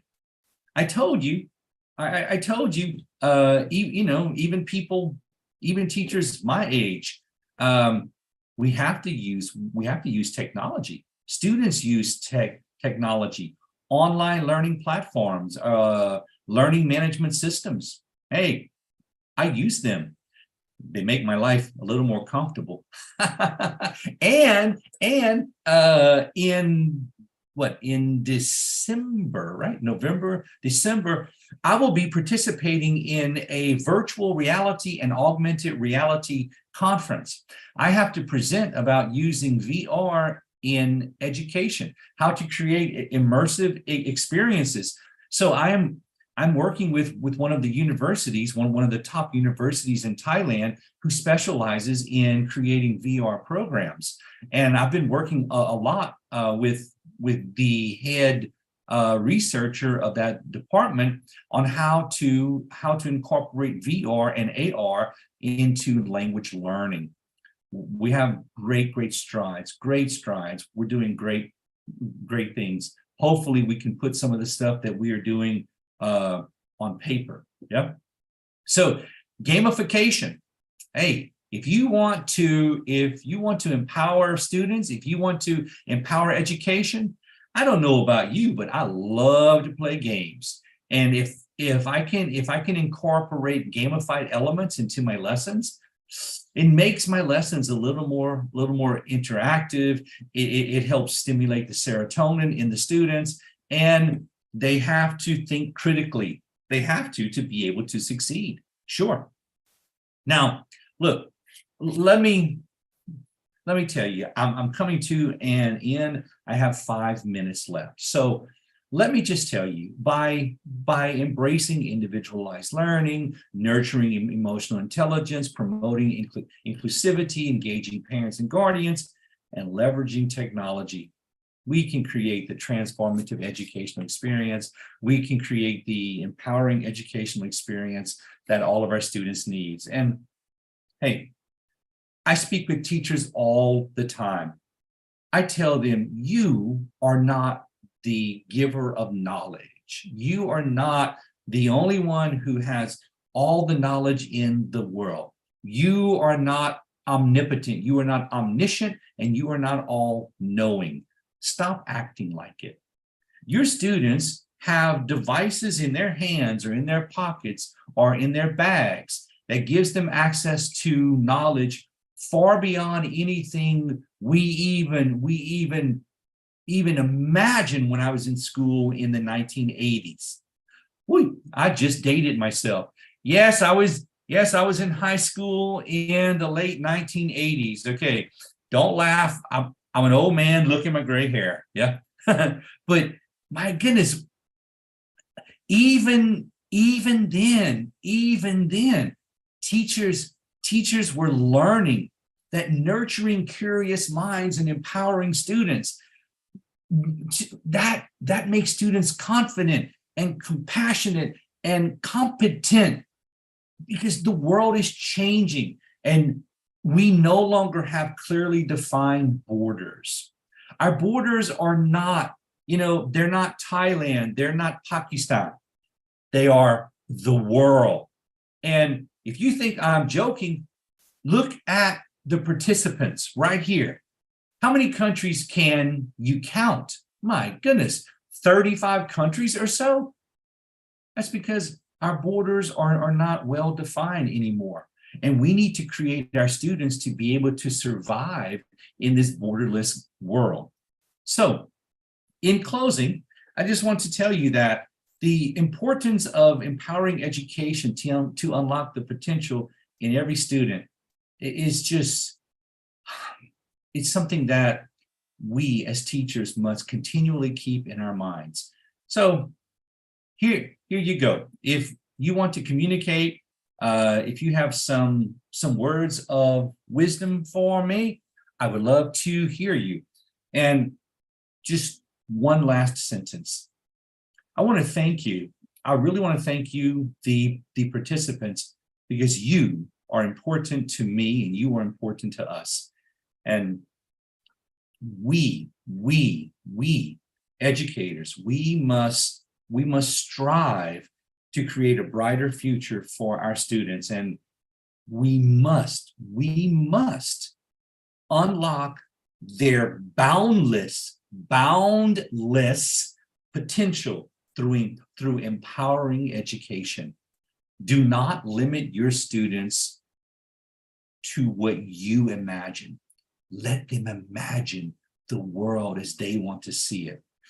Thank you. Have a wonderful morning, a wonderful afternoon, a wonderful evening. And my heart really goes out to those of you who put this conference together.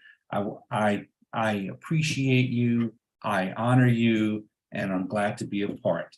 And stop. 29.44. Okay, there you go.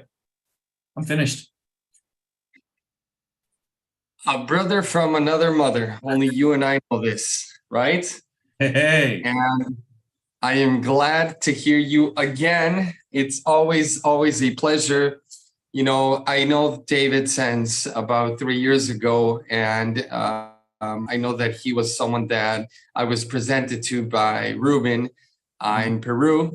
And ever since I met you, you were always distinct. You know, you had that charm, you had that just that, you know, and it's always been a pleasure to hear you. It's always been a pleasure to see you.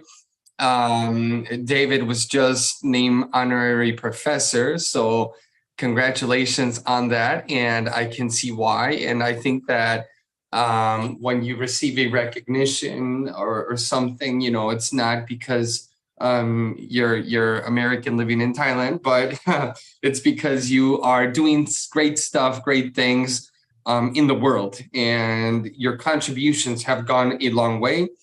I think that what you have said is very important and very empowering, because we need to take on a different role, not only as educators, but also as a life mentor, because it is true that a lot of times as teachers, we do question why aren't the parents getting involved, et cetera, but we must understand that sometimes we become that example of students, and we become not only a role model, but sometimes even a fatherly, example, or from a mom. And that is sometimes, I think that we all went through that, maybe, so I'm very glad to have had your presence here. I know that ICLT, PPDCI, Ms. Henna, we're all happy to have you here today. So thank you again. Okay, my friend. Hey, it is 10 p.m. here, so I have to go take care of my family. So thank you. Go ahead. Good night. Bye-bye. All right. Thank you so much, Professor David. And with this, we are moving on further towards the next speaker. And the next speaker is again another jewel in the casket. I am really honored and humbled to welcome Coach Alejandro Juarez Gracia.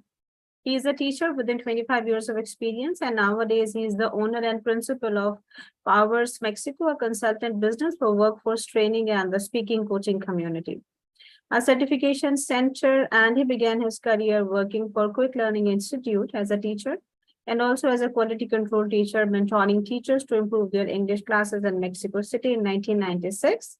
In 1999, quite long ago, he had started working.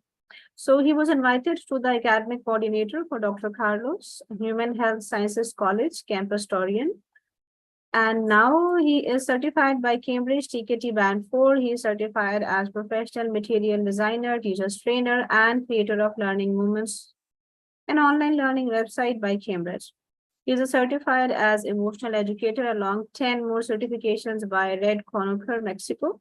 Nonverbal language specialist by INVLI, certified in the specialty in English language program, member of MEX-TESOL, the Anglo Foundation, and a very diligent, active, and willing to promote a healthy learning environment into English classrooms. He has been also certified in leadership, team building, collaborative teams, strategical planning, effective language guidance, brand creation, momentum construction, and experience customer service construction.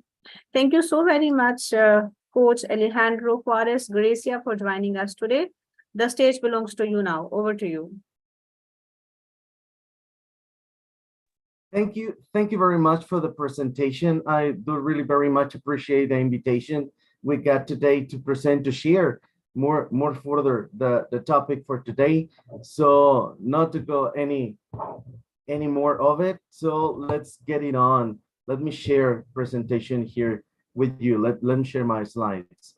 You know, there is something that I am very passionate about it, and it is about the emotional intelligence, dedicated obviously on the ESL and learning and teaching. Now, there is something that is very well known in my country, that it is teachers love giving English classes, but they love to be the star of the show, and they love to do things the way they like it. You know, that's why emotional intelligence for me in my country is something that is really, really very important. I would like to take you on a tour. You know, today we're going to be speaking about something really, really very important.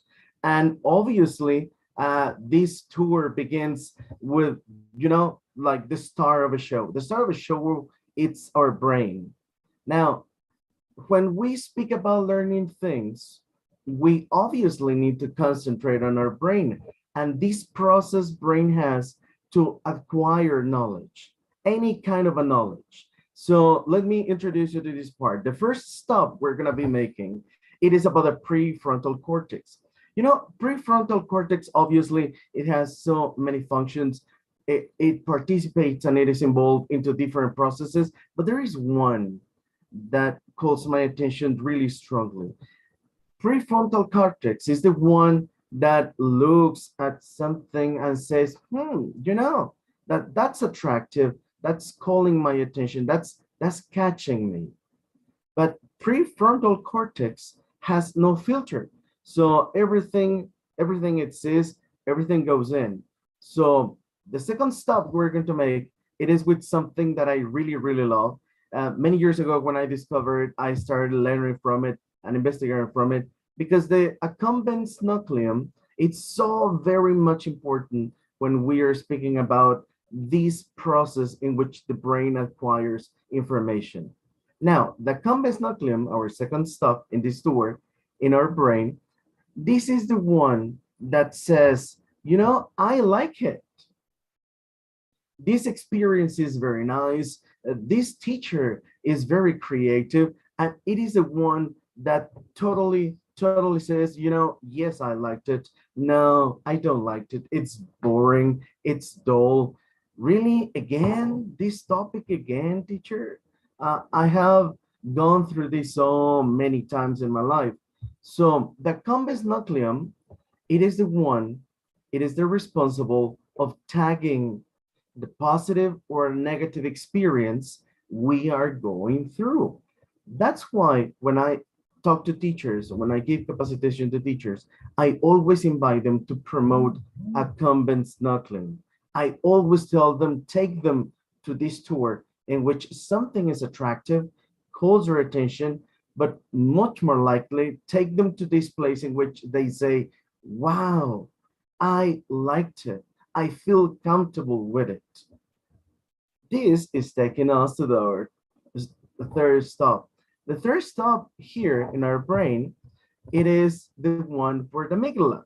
Now, amygdala, obviously, it is really very important in the language acquisition process, but let me tell you something. When the accumbens nucleum says, yes, I liked it, or No, I don't like it. Then it sends an order to amygdala. And this amygdala segregates, obviously, the hormones like adrenaline, oxytocin, cortisol, dopamine, etc. But this is the one in charge for tagging the experience. Here in this part, we have a problem. If you, teacher, do not dedicate the necessary time to prepare your class, or if you feel you're not like in the mood to give a class, well, the students will watch it.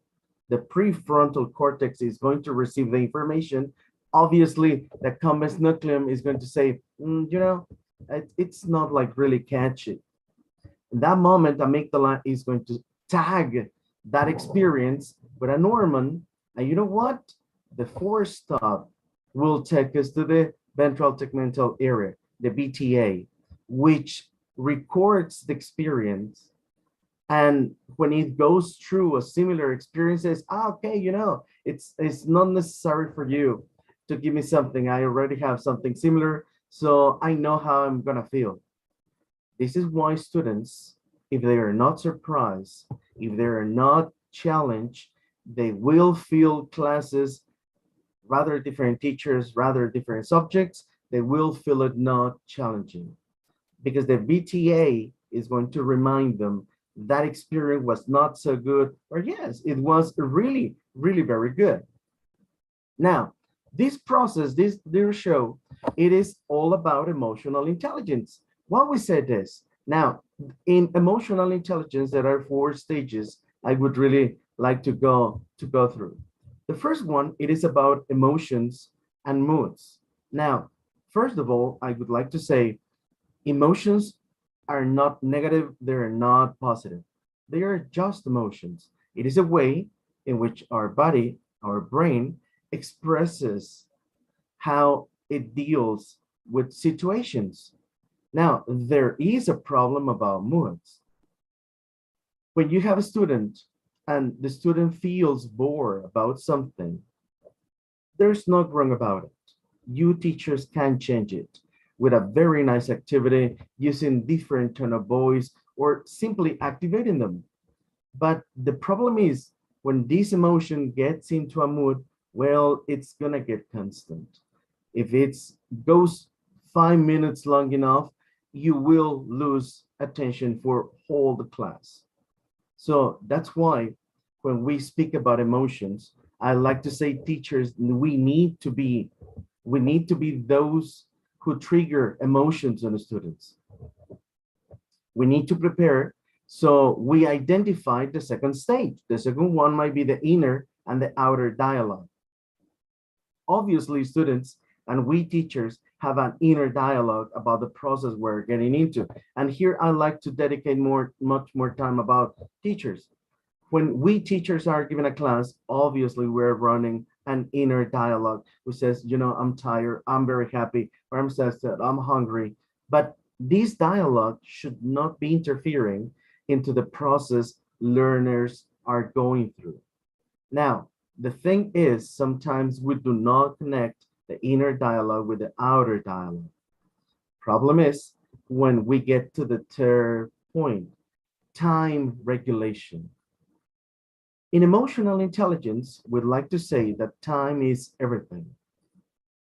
If we present something and this something is going line straight forward, you're going to lose them.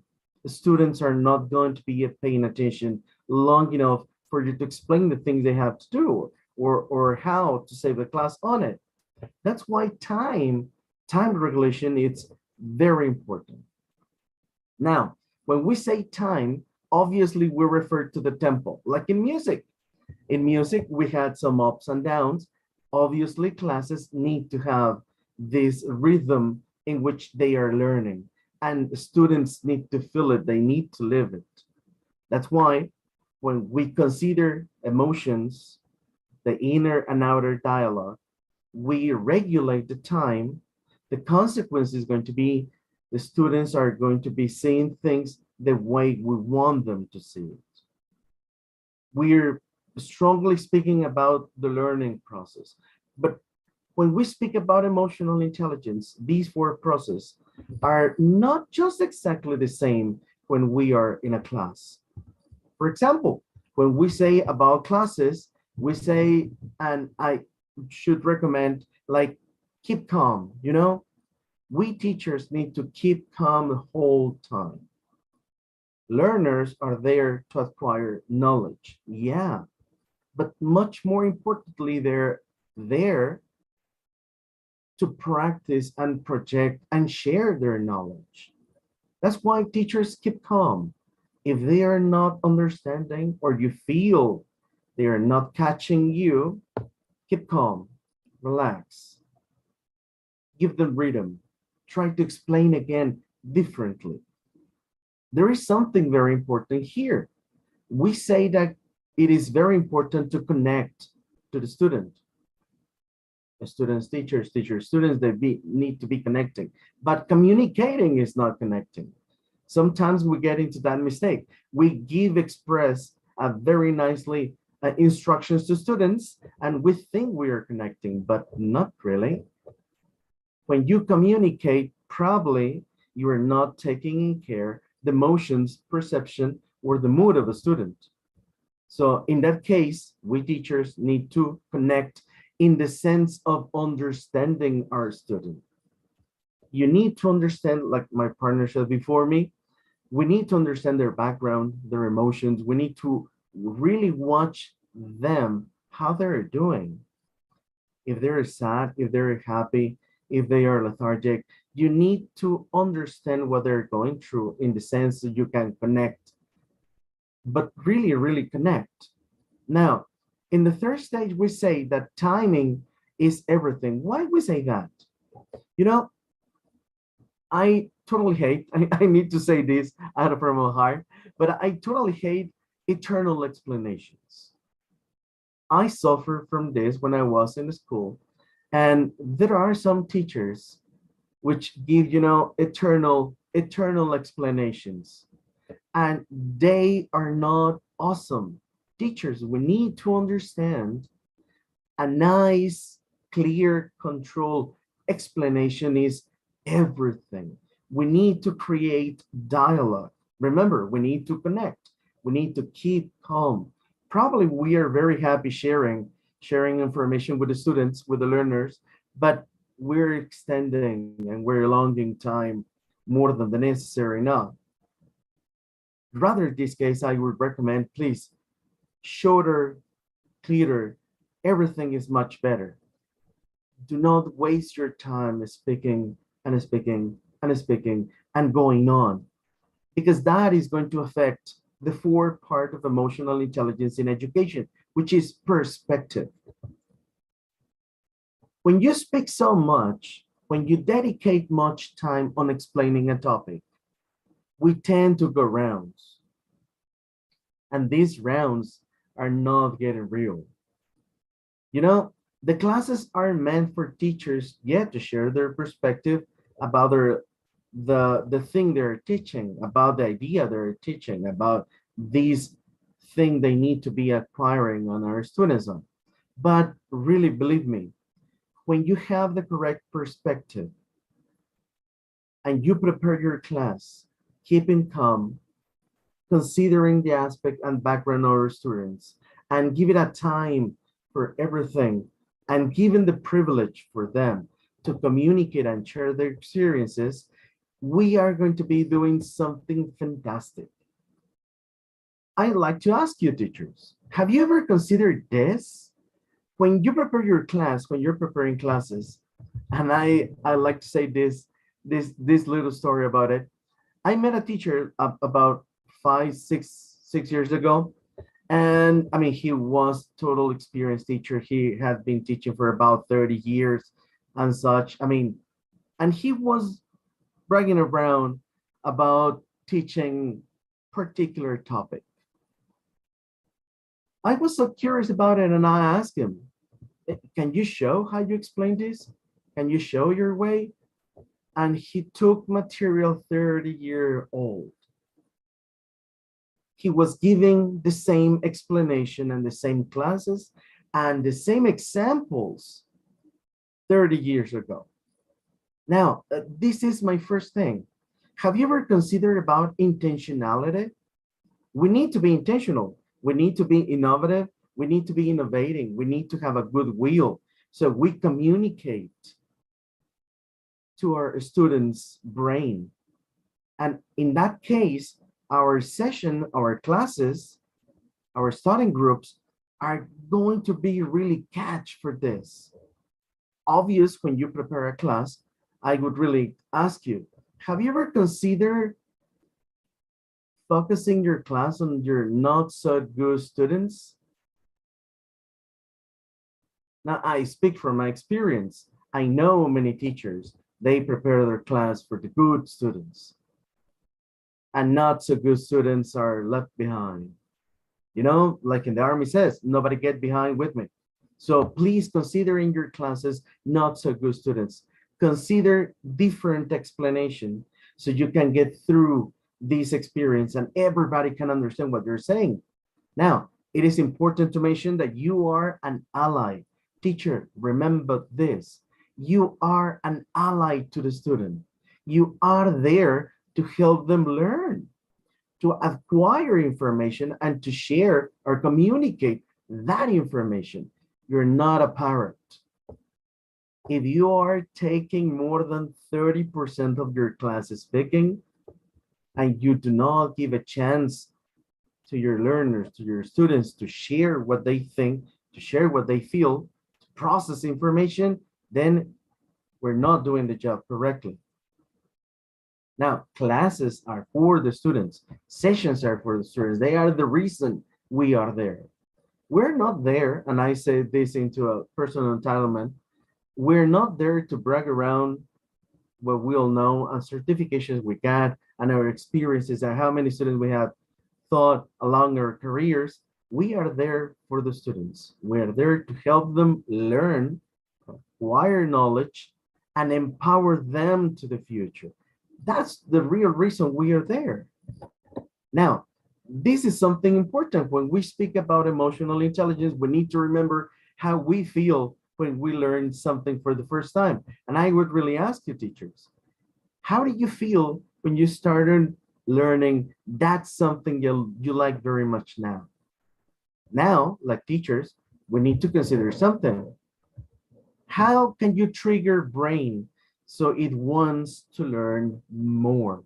How can we promote learner's brain to want more? Well, I give you 4 recommendations, which have worked perfectly for me and to other teachers I have talked to. First recommendation for you, crystal clear applications. It's very important you are clear on the applicability of the knowledge you are sharing. Whether it's history, mathematics, it is a language, whatever it is, you need to be very clear on how they are going to apply the knowledge on. Obviously, you need to give them creative control. Yes, sure, they need to present a project, they need to write examples, they need to express their opinions, but give them control. Let them do what they feel they want to do. Obviously here, sharing is the key. It's very important for us like teachers, let them share their thoughts, their minds, their feelings. Consider this, when you are in a class, when you are with your students, how many times do you truly listen what they have to say? How many times have you listened through lines and then get that thing student is telling you? We need to be present-minded. We need to be there for our students. You know, education is something so powerful, can change people's lives. It changed my life. And I truly appreciate my parents' effort to give me education and my brothers to help me to get educated. But you know, education changes life. Education gives you the chance to open your eyes widely and see different aspects in which you can get into. Obviously, here in these 4 aspects, I would really truly recommend you remember crystal clear applications. Let them have creative control what they want to do. Sharing is the key. Let them communicate and be open-minded to catch the message they want to transmit. And of course, teachers, we need to be present-minded. That is going to be really very powerful. Now, I'd like to share something it's valuable for me. Along these 26 years giving classes, I've learned different things which are like musts, which are like the milestones we need to consider there. I like to say that when we say in classes, when you're preparing your class, when you're making your planning, when you are doing all these necessary things to catch people's mind, well, teachers, I invite you to be a creator of moments. Create the moment. If the group, if the student, if the learner is not prepared for what they're going to be receiving, now please create the moment.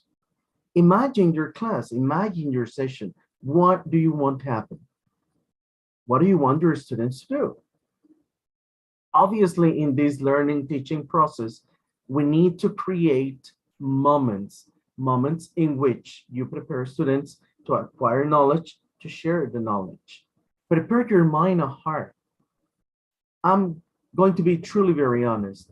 When you teach with your mind, you can empower people. But when you create a class with your heart, thinking about your students, and then you put your mind working into the purpose of empowering them, we're truly changing the world. Show them you care by leading them nicely.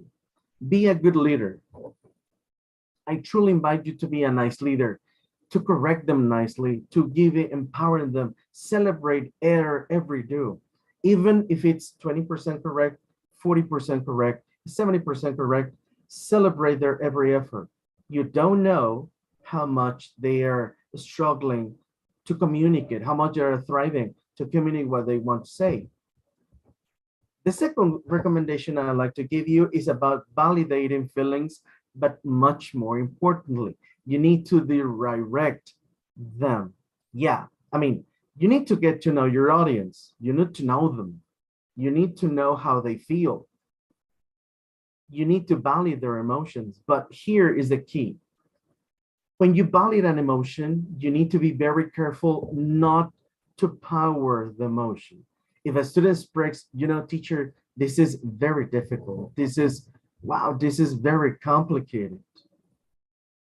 Correct answer might be, yeah, I know it's complicated, but I'm here with you. You are doing it nicely. Please, I truly invite you, when students tell you, this is very difficult, don't tell them, oh yeah, it's because you're not paying attention. It's because you're distracted. Oh no, you're not doing it correctly. No, I mean, validate the emotion and empower their every effort. When you are doing this, and by doing so, we get to the third point, learning purposes only. What do I mean with this? Well, teachers, show them you care. If you truly care about your students, your learners, to learn, to communicate, to produce the knowledge you're sharing, believe me, they're going to remember you in the future. Show them your joy. We need to be happy teachers. We need to be very happy when we share the moment and we truly enjoy what they're doing. And show them you're very happy for them to produce, to say those words, to communicate those ideas. That's why, teachers, we need obviously to upgrade our skills. Evaluation and improving must be included in our main task as teachers. Evaluate your every class. Give it a thought. I mean, did I do it correctly? Did I thunder back this rightly? Did I empower enough? Evaluate and improve through the evaluation. That should be an eternal contest. That is going to make you happy. You know what? Because there is something really very worrying about. 75% of world students around the globe, they present learning deficiencies, according to the World Bank. We are getting into a crisis. And I think correct question to make here, it is how often do we evaluate our teaching skills? It is not about, like the story I told you, it is not about teaching the same through the years with the same examples, with the same explanations, with the same attitude. We truly need to upgrade with different skills, different abilities. We need to be in constant process of learning, reading, and obviously innovating. When you innovate, having in mind your students, then you truly care how professional you are. Now, I would like to make an invitation here, and I really would like you to take a challenge. My dear teachers, which are here, gathered here today, I challenge you to learn something new within the next month. Within the next 30 days, I challenge you to learn something new which will benefit your students. It might be like emotional intelligence, it might be like controlling yourself, it might be speaking nicely or learning about tones, or it can be like applying music to class, not by singing, but like background music so they can relax on. Or you can learn about nonverbal language so you can read your students. I challenge you, within the next 30 days, learn something new.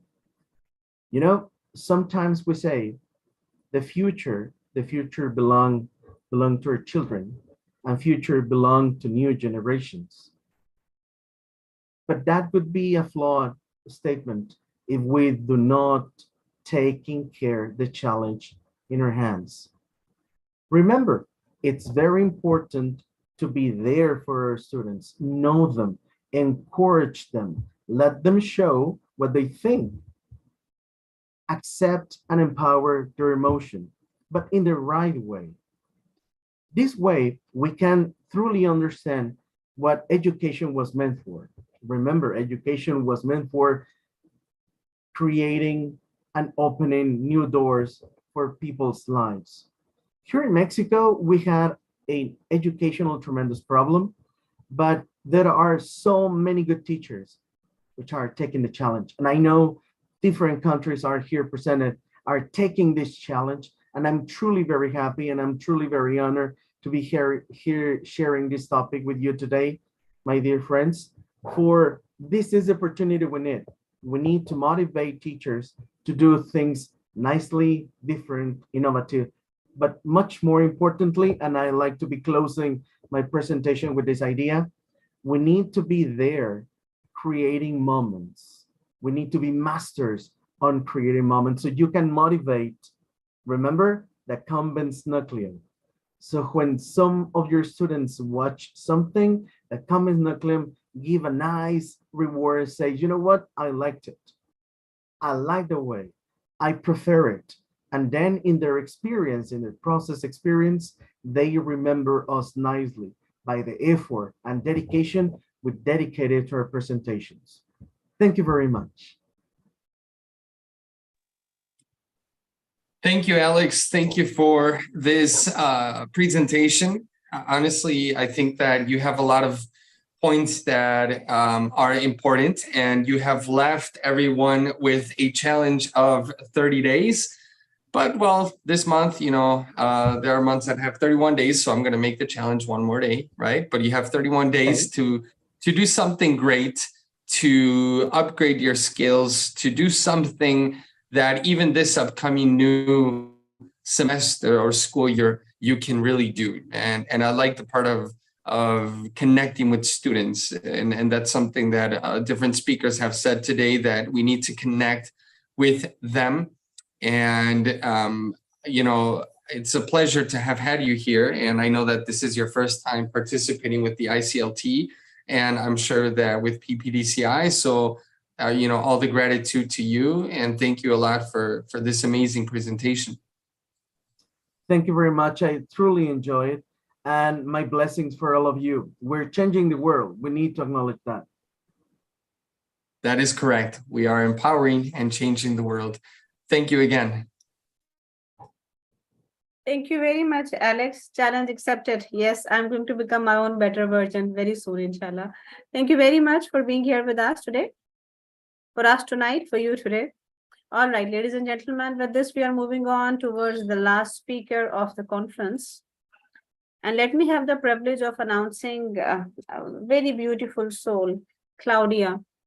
Claudia has spent over 27 years working with children, youth, and families in the US, UK, and Mexico. After the completion of her degree in somatic psychotherapy in Mexico and London, Claudia continued her studies in the US as an early childhood educator, children fitness specialist, youth mental health, yoga therapy, trauma-informed practices, life coaching, mindful and holistic approaches in education and health, peer counseling, neuroeducation, and strengthening families for multicultural household. Claudia is the founder of the National Register Teaching Methodology in the US called BAYAMP. And Claudia has facilitated and trained more than 200 instructors, leaders, educators, and passionate caregivers in the US and abroad that pursue a deeper and richer understanding of the teaching learning processes and the creation of innovative curricula that creates safer and more functional environments for education for learners and educators in public and private sectors. She has offered motivational, inspirational, and well-being themed speeches and conferences in both English and Spanish. Under her academy educational umbrella, Claudia is currently teaching language and cultural awareness acquisition through her methodology. She is also facilitating the private programs for children and youth, and she is the academic advisor, consultant, and trainer at Wilesk Center. She is also a family specialist working for Healthy Families America. She's a part of the team that promotes and expands educational tools and she's also an officer advisor for the International Chamber of Language Teachers, ICLT. Claudia is committed to create and share important tools that can make the difference between long-lasting experiences of learning and teaching. So she is on the mission of changing the globe. And the topic she is going to cater today is caring and self-caring in education. So over to you, Claudia, now. Thank you. Thank you so much for this introduction. Thank you, Juan Carlos, for inviting me. It's just a pleasure for me. I was just listening to all the speakers and I was just nodding my head saying, wow, my heart is full because it's just amazing to know that we are a team creating this change in a community full of people that really want to do this with us. I really appreciate the attendance of everybody. And with this, I'm gonna start with the first slide. Someone needs to stop sharing their slides so I can share mine. There you are. Okay, thank you.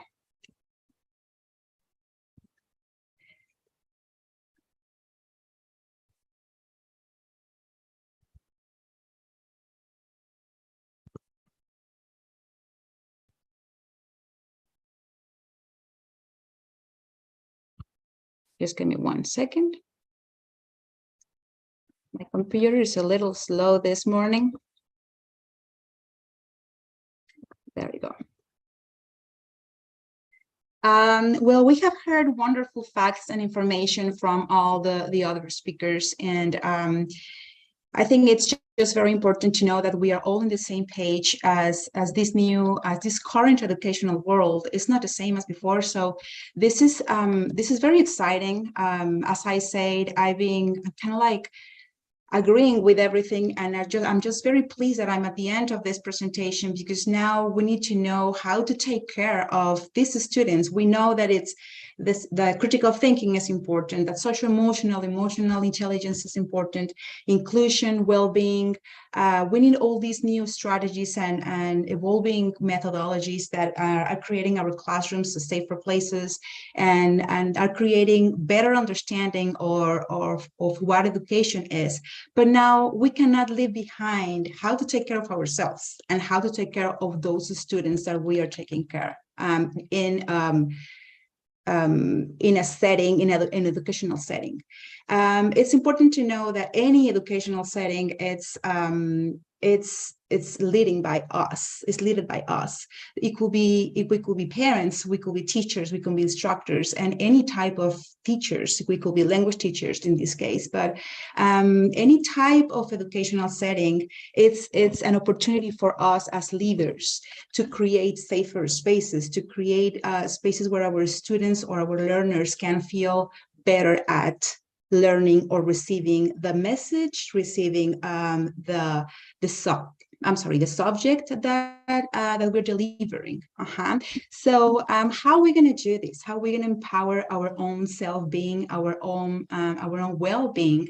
In order to be able to deliver this message. This is why I'm here, and I'm going to start saying. This is how I'm going to present today, my why, how, and what. Why we need to understand this, how we're going to do it, and what we're going to accomplish. So why caring and self-caring is important? As I mentioned before, to create safer educational spaces. I think we have said it several times during the Empowering Education Conference. We are in an era where it's important to create a better mindset for our students in order to learn. And this mindset, it's also powered by a safer place to learn. And we're going to talk about that later on. But it's important to know that a safer place is not a safer place like you're going to fall down. It's a safer place for the mind. For the mind to understand, to learn, to create, to be creative. The second point here that we're going to talk is to create healthier educator and learner relationships. It's really important, like we mentioned before, this relationship between educator and learners every day, every week. We pretty much are sharing with our students most of the day, of their day and our day. So for those that work in a public system, well, 8 hours of the day, it's your opportunity to give and to receive from your students, from your learners. So it's important to know that a good relationship with your learners, it's fundamental for a healthier and safer place. The third spot here, it will be to prevent and heal burnout in educators. How many times we have heard the word burnout, especially after pandemic, before we heard it for many, many years, but we were not aware that it was something that it was consuming our minds, consuming our energy. When pandemic came, I think it was even more noticeable, even more. It was there that we needed to do something about ourselves in order to continue our job as educators, right? So self-care and caring, it will work to prevent this burnout and to heal the burnout that it has been there for decades. In ourselves, in our classroom environment, because sometimes we just set the environment that we think is correct, and we just keep repeating the same mistakes. So we are not healing what is actually hurting us in our classroom settings. So the fourth point here will be to access a deeper and more functional educational level. And this is because once my mind is ready to learn as a learner, I can understand my subject, my language, the point of view that my instructor is teaching me in a better way, in a more functional way, and in a deeper way. And I think this can relate also with how we learned when we were young, right? I don't know if you remember, but sometimes when we were young and our head, I'm going to put myself in the spot right now, but I remember being myself as a young student that I love school, in high school specifically. No, I'm sorry, middle school specifically. I love school. I love learning, but my social emotional life, my life at home was actually pulling me back a little bit. So I was not ready to learn in the classroom as I was willing to, because my head was overloaded, my heart was overloaded, my stress level was all the way up all the time for personal situations at home, for having other issues that I was not able to handle or to regulate. So I want to talk about how we're going to do this, how we're going to take care of ourselves and how we're going to take care of our students. And this is something called mindful regulation and self-regulation. Mindful regulation and self-regulation is something that it has been used in the United States, in my methodology, and in other methodologies too. I'm Mexican, teaching and living in the United States since 22 years ago. So I've been using this methodologies and also learning from it. And I wanted to share this as a care and self-care strategy. So the first thing I want to say is I want to normalize the word mindfulness.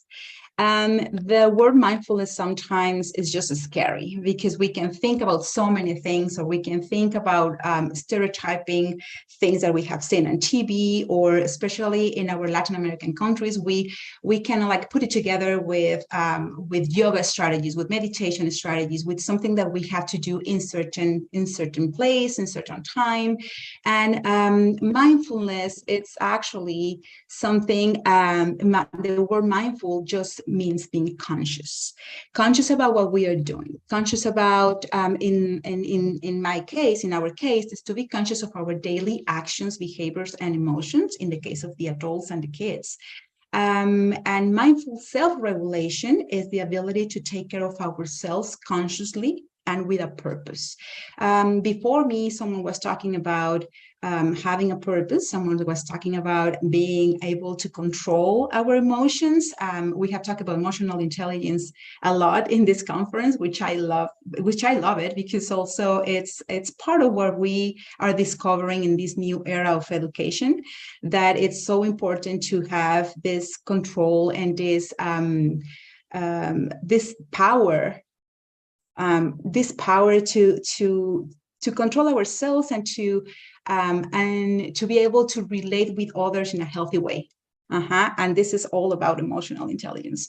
So mindful self-regulation, as I said before, is the ability to take care of ourselves consciously and with a purpose. And mindful regulation to others. So in this case, we are educators trying to regulate our students and help them to regulate, to learn how to regulate themselves. Is as educators, givers, creators, or leaders, the ability to take care of our students with consciousness and with care.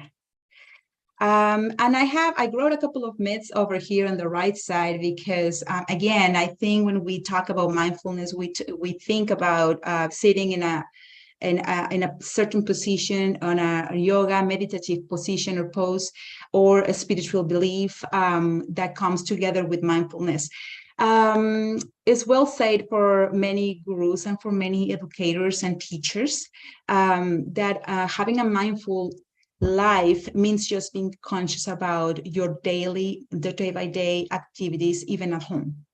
Okay, so how do I speak? If I'm speaking too fast, like in this case, I am sometimes. I don't want to just, I don't want to run out of time, but I regulate, and I'm mindful of my words. I'm mindful of my movement. I'm mindful of how I eat, of how I enjoy my moment with my family. And in our case, in talking about education, how do I relate with my students? How do I enter the classroom? How do I relate with the parents of the students, right? We were talking about, another speaker was talking about, that's very important, the parent-educator relationship. So how do I manage my relationships around me while I am educating, while I am teaching a concept, while I am trying to the students to acquire something? How do I manage that situation? How do I approach my students? That is mindfulness in this case. Just being conscious about how we do it, and especially how we receive also the messages from other people. So sometimes we have this perspective and we don't allow ourselves to open our perspective a little wider to create this this inclusion that we were talking at the very beginning, to create this acceptance from students that are not gifted, like Alejandro was talking about. We are not very conscious of how we can create this healthy relationship with this non-traditional students, right? And sometimes that's the limit that we put ourselves, because we are limiting our perspective. So being mindful is to be able to understand, okay, there is a different perspective that I can take. There is, I call it the lens, right? So we have different lenses, and I can switch my lenses sometimes because I'm in the computer, so I use this ones. And sometimes when I need to drive, I'm driving, I need other kind of lenses, right? Other type of lenses that will allow me to do certain things. It's pretty much the same when we are conscious about the perspective and the perception. We can perceive people in different ways if we use different lenses, and we are able to understand that we need different lenses. So that's being mindful in our classroom settings. I want to talk about self-regulation with this schematic, which is, it's kind of blurry, I'm sorry, but I want to talk about self-regulation like this. Alejandro was talking about the brain for a little while, and I want to touch the same point just quickly, because I'm not going to get deep in this. But we're talking about our hand as our brain, our thumb as the limbic regions, that has the amygdala, which will control the emotions. So if we are not self-regulated, my fingers will be the frontal cortex, okay? So what happened here is, if we are not regulated, my limbic regions, which is the amygdala, hippocampus, and anterior cingulate, will be over here, right? Let's pretend that this is the brain. This is the brainstem, okay, the spinal cord, and here is my amygdala, so that control my emotions, so it's here. But if I'm not self-regulated, my frontal cortex will be kind of like, I don't know if you can see my hands, because it's, yeah. But it will kind of, it's gonna be kind of on control over here. All the neurotransmitters are not functioning the same way, and I'm not protecting my emotions, right? So what we want when we are self-regulated is protect these emotions with the functions of the frontal cortex that are regulated. So what we want in a classroom is self-regulation from ourselves and from our students. This can go more deeper, and I really encourage you to go and explore this. Just find it in Google, find it in books that talk about innovative systems for educational neuroscience and all those new waves of information, because it's not new information, actually, it's just information that is reachable now. But it is a very good system to implement in our classrooms. Self-regulation from us and our students to be able to control and to be able to learn. Okay. So I'm gonna go with the why. Why mindful self-regulation for us as educators again? And this is very simple. I think we have talked about that also, but I'm gonna just refresh this information. Educators need to feel good in order to create goodness. So it's basically the good example of when you're in an airplane, you need to help yourself first before helping your kids, before helping someone else. Or the other example that I use very often in my trainings is the jar full of water. You cannot pour water, you cannot share with others water if your jar is completely empty. And burnout creates emptiness in our jar. What we want is we want to create all this new and fresh and refreshing water to give also refreshing water and to give opportunities that we are creating in our jar. So that's what we, the first thing I will say, well, we need to feel good in order to create goodness. The second one here will be educators need to heal their wounds to stop wounding others. How many times we hear the experience of, well, I have terrible teachers when I was in middle school. I have a terrible math teacher and I hate math. I have a terrible teacher that bullied me. Now we know that there is bullying between teachers and learners, or educators and learners. So we know that maybe we were bullied for so long that now it's hard for us to open our mind to learning processes. So it's very important to heal our wounds in order to stop wounding others. And wounding others will be also have bias against our students, is not having cultural understanding with our students, is having all the situations that we bring from our personal experiences to our classrooms.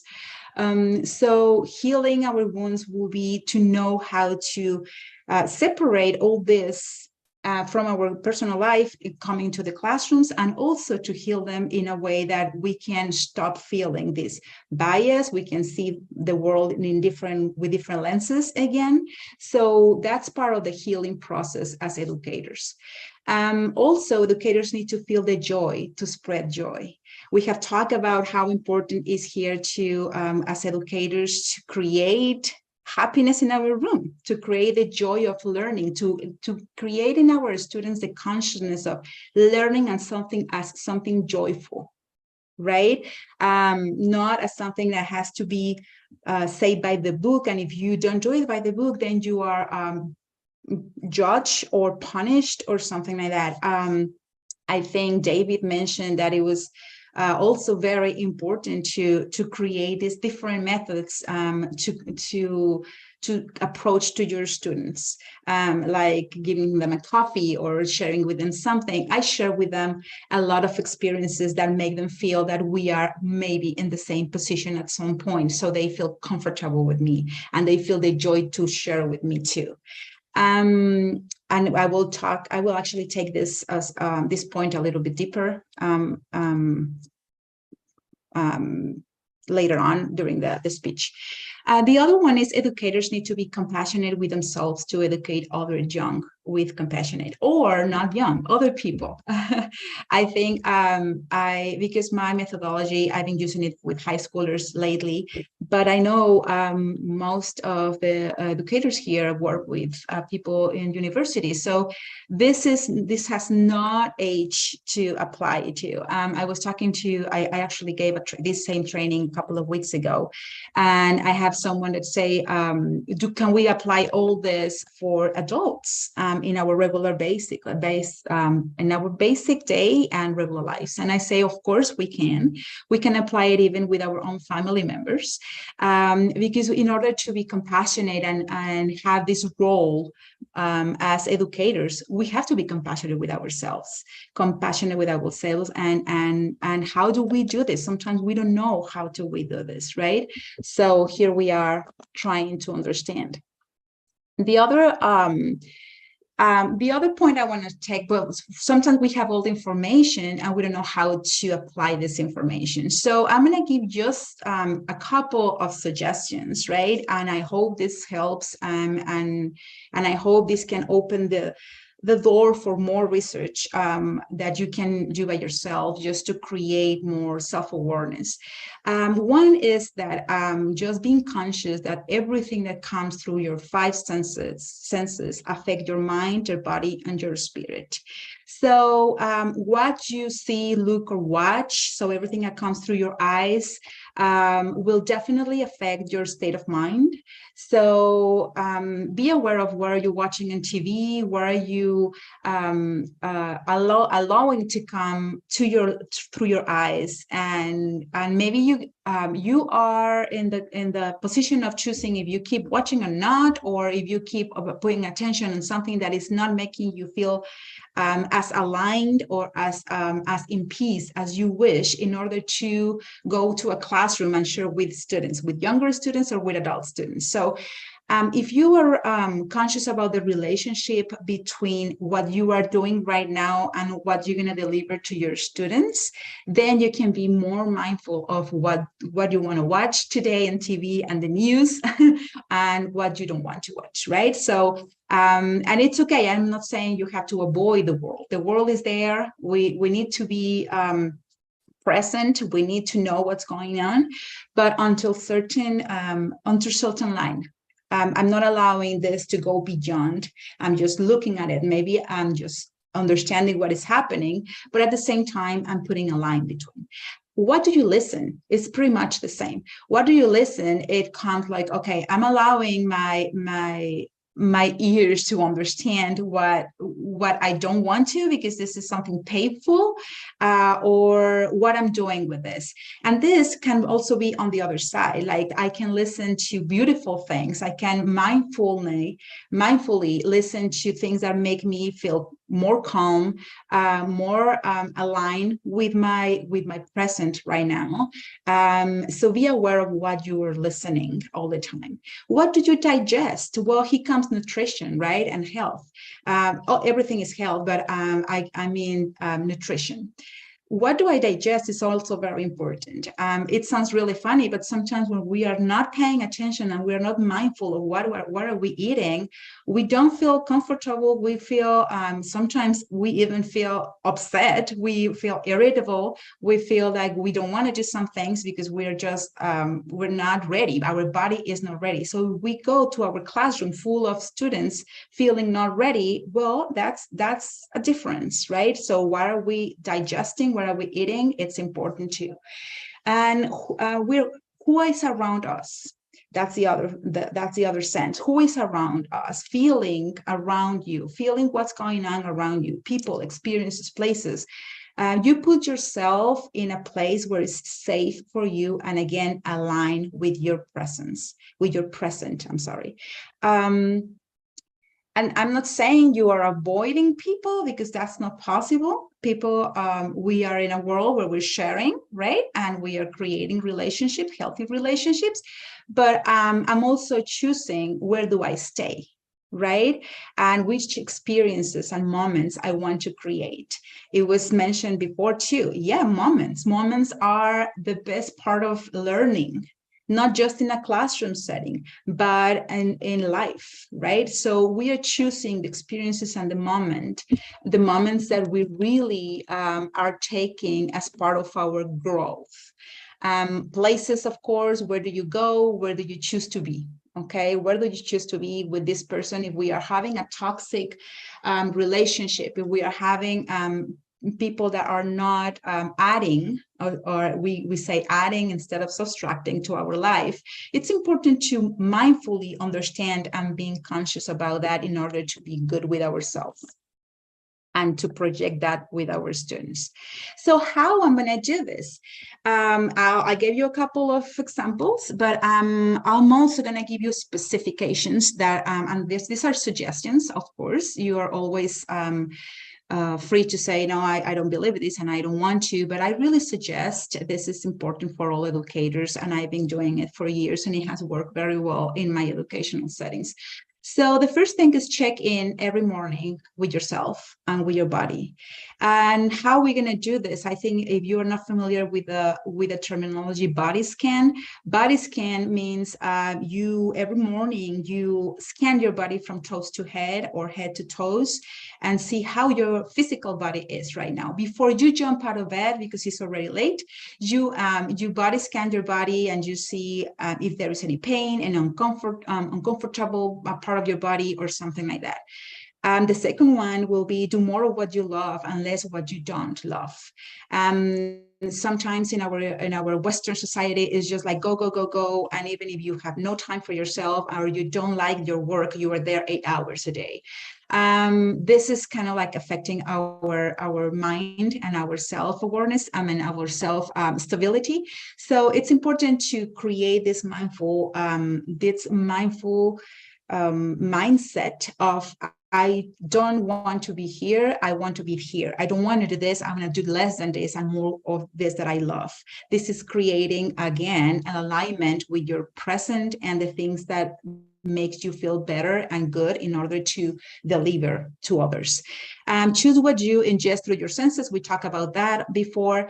Be vulnerable. And this is a very strong word for some of the societies I know. It's a very important word right now. I don't know if it's in all the cultures or not. I was talking to another group of instructors a couple of weeks ago, and they were saying, well, in my culture, being vulnerable means being weak, right? And yeah, most of us feel like the word vulnerable means being weak. Being vulnerable allows us in a classroom setting to be on our students' level so they can understand that we are learning too, that we are there to share, not to be the boss, like someone said before. We are not there because we know everything. No, we are there because we want to share what we know. That doesn't mean I know everything and my students are wrong if they don't align with my own mentality or ideology. So being vulnerable is being probably allowing yourself to have mistakes, to say, oh, I'm sorry, I was wrong. Or if you don't know the answer, oh, you know what, I don't know the answer, but I'll be back to you tomorrow and I'll give you the answer. And go back tomorrow and give them the answer, because that actually talks about respect to your students and learners. So being vulnerable means that. I don't have so much time because I just have 7 more minutes, but I will just go very fast with the other ones. Create safe spaces. We talk about that. High hopes and low expectations. This is something that I'm working on that also in my personal life. I think it's very important in classroom settings. High hopes for our students and the expectation of personal interactions low, because we don't know their story, we don't know their past, we don't know their backgrounds. So we're there to help and listen, not to expect a lot from them in a personal life, or also in a cognitive setting too. Give second chances to you and to your students. Of course, why not? We are here to learn, so we are here to share and to give second chances. No judgment. Again, this is bias. This is cultural. This is cultural intelligence, right? So no judgment. Praise your students. Praise your students all the time. Praise yourself all the time. Go in the morning every morning and say, go in the mirror every morning and say, you can do this. This is perfect. You are perfect. You are meant to do this. You can do it, even if you are not very, very well confident right now. I think it's important for you to praise yourself before you can praise other kids, because sometimes we can't praise kids or students or learners if we don't love ourselves and praise ourselves. Move mindfully. This is a big topic for me, so I'm not going to get in deep of that, but just move mindfully. Yeah, go to the gym, but don't just go so excited that you don't even feel your body next day. Move mindfully, that you're conscious that you are doing something good for yourself, okay? We can talk about that for 3 hours, but I'm not. Okay, so mindful regulation for the learners. Why are we expecting and why are we talking about this? When learners can regulate their emotions before, during, or after class, they can bring their attention to the present moment at the right mindset. We talked about that before, and I think it's just the magic one for me, like having my kids in the mindset to learn. Present learners and in the right mindset are learners able to learn functionally, easily, and with long-lasting learning experiences. Self-explanatory, I think. Also, mindful regulation, reduce anxiety and stress in our students, increase dopamine, which is the chemical in our brain that creates the joy of learning. They want to learn, they want to create, they want to be happy, right? So we need dopamine as educators and students. Increase concentration, focus, and motivation. Enhance creativity, which is the intrinsic key to exploration in learning. Someone was asking, well, how can we motivate our students? Well, we can motivate our students when we let them know that this is a safe place to be, that it's okay, that they can actually have all the mistakes they want because we're learning together. So enhance creativity, which is intrinsic key to exploration and learning. Increase and empowers a holistic learning. Holistic learning means learning as a whole. Mind, body, spirit, and also my ability to control. I'm learning in a holistic way, not just one brain, one part of the brain on the other part of the brain. We're my brain as a whole. Advocates and empowers healthier and more functional collective learning, forms a more conscious learner, of course. And how I'm going to do this, as I say, and they gave some examples before, check in every class with your learners. Ask them how do they feel? How do they feel this morning? How do they just use 1 minute or 2 minutes of the class? How are you today? If you have more than 10 or 20 students, you can ask, raise your hand if you feel sad today, and let them express how they feel today. Raise your hand if you feel very happy today. Raise your hand if you didn't want to be here today. Allow them to say, no, I'm really tired, I'm exhausted, I don't want to be here.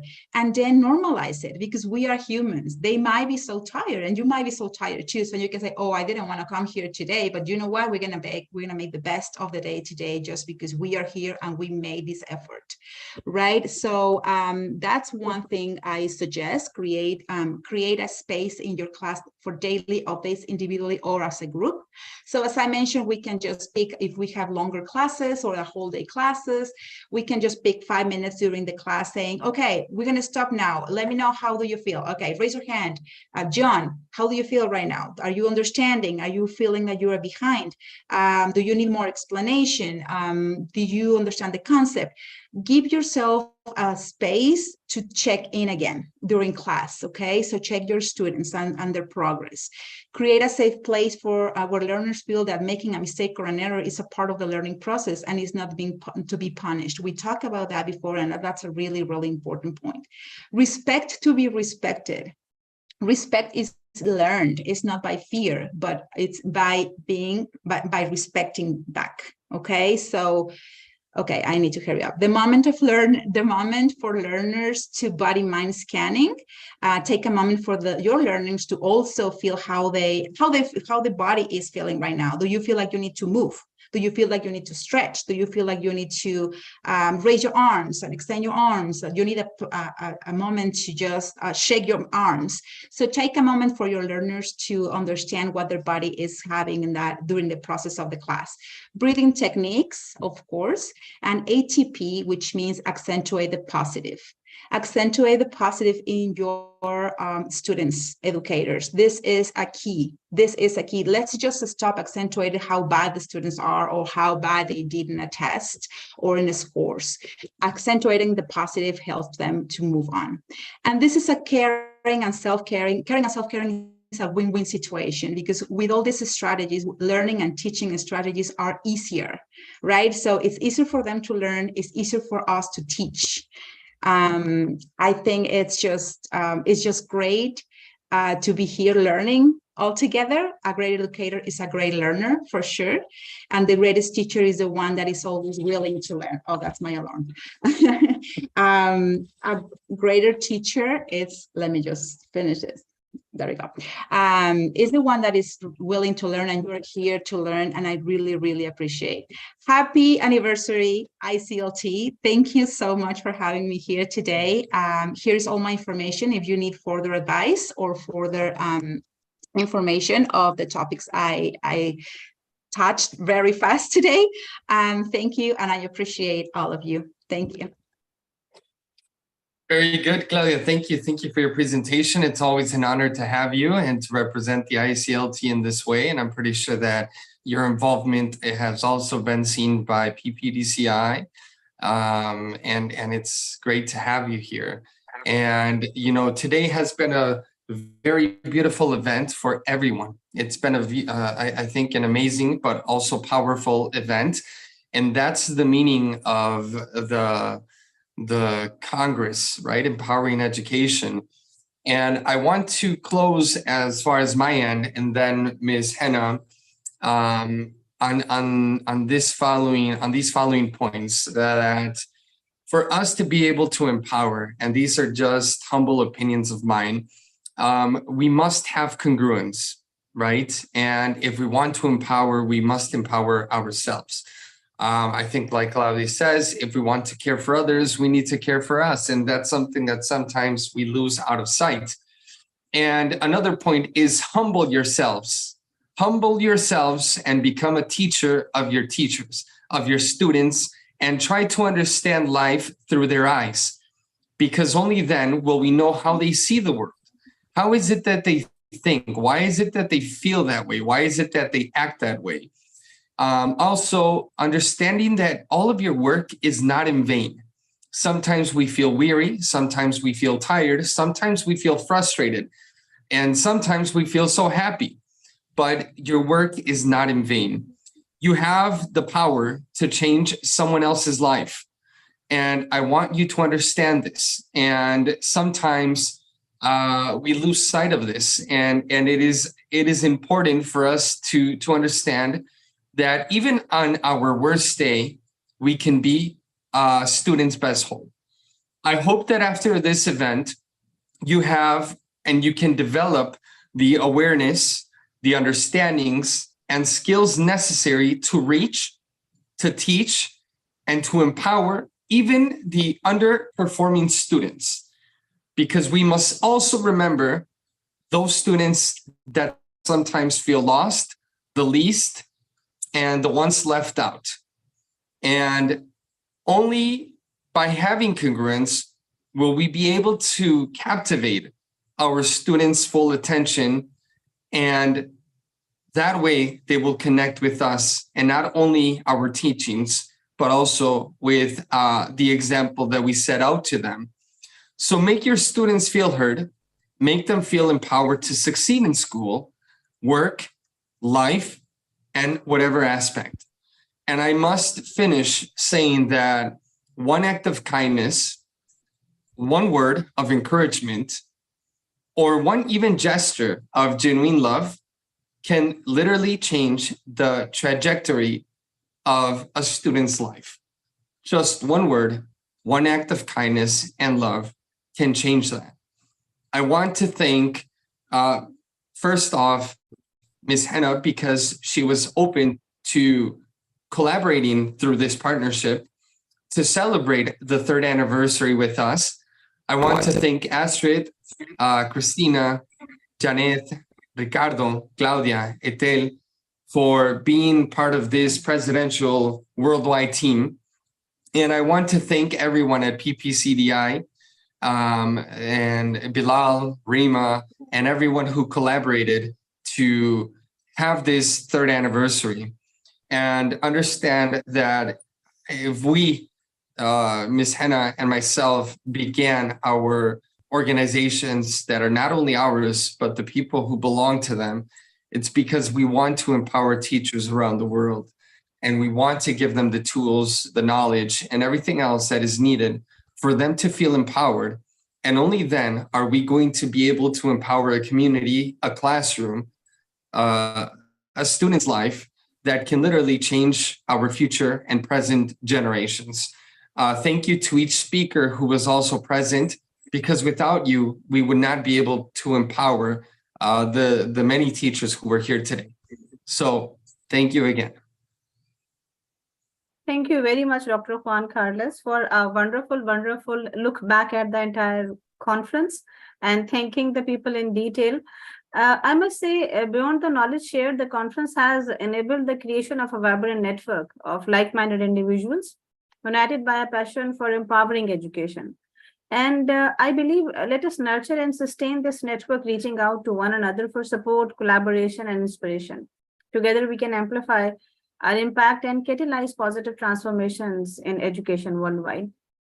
And before we conclude, let me extend a heartfelt gratitude to the participants, specifically because they made the conference happen. The speakers and ICLT CEO, Dr. Juan Carlos, team ICLT and team PPDCI, and everyone who has worked tirelessly to make this conference become a resounding success. Additionally, I once again express my deepest appreciation to each speaker for contributing their wisdom and experiences to enrich our collective understanding, I must say. And as we bid farewell, let us carry the spirit of empowerment in our hearts and minds, remembering that the journey of education never truly ends. With passion, dedication, and a commitment to lifelong learning, we can pave the way for a brighter, more powered future for generations to come. And this conference is just a new beginning for empowering education in our communities, I must say. And today we had the privilege of touching teachers from 35 countries, which means a lot to me and to ICLT and PPDCI. I insist upon taking this learning to the classroom, this learning right away from the screen to the classroom, because we are the change agency, actually. Thank you very much, everyone. Have a great time ahead. Until we meet again, continue to embrace the power of education, and let it illuminate the world. Keep empowering yourselves and keep becoming your better versions.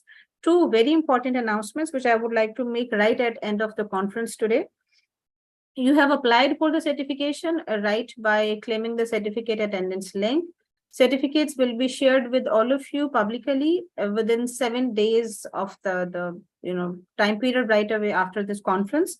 Secondly, many of you have also applied for ICLT membership. So Dr. Juan, when can we issue them their ICLT memberships? Now the word is with him.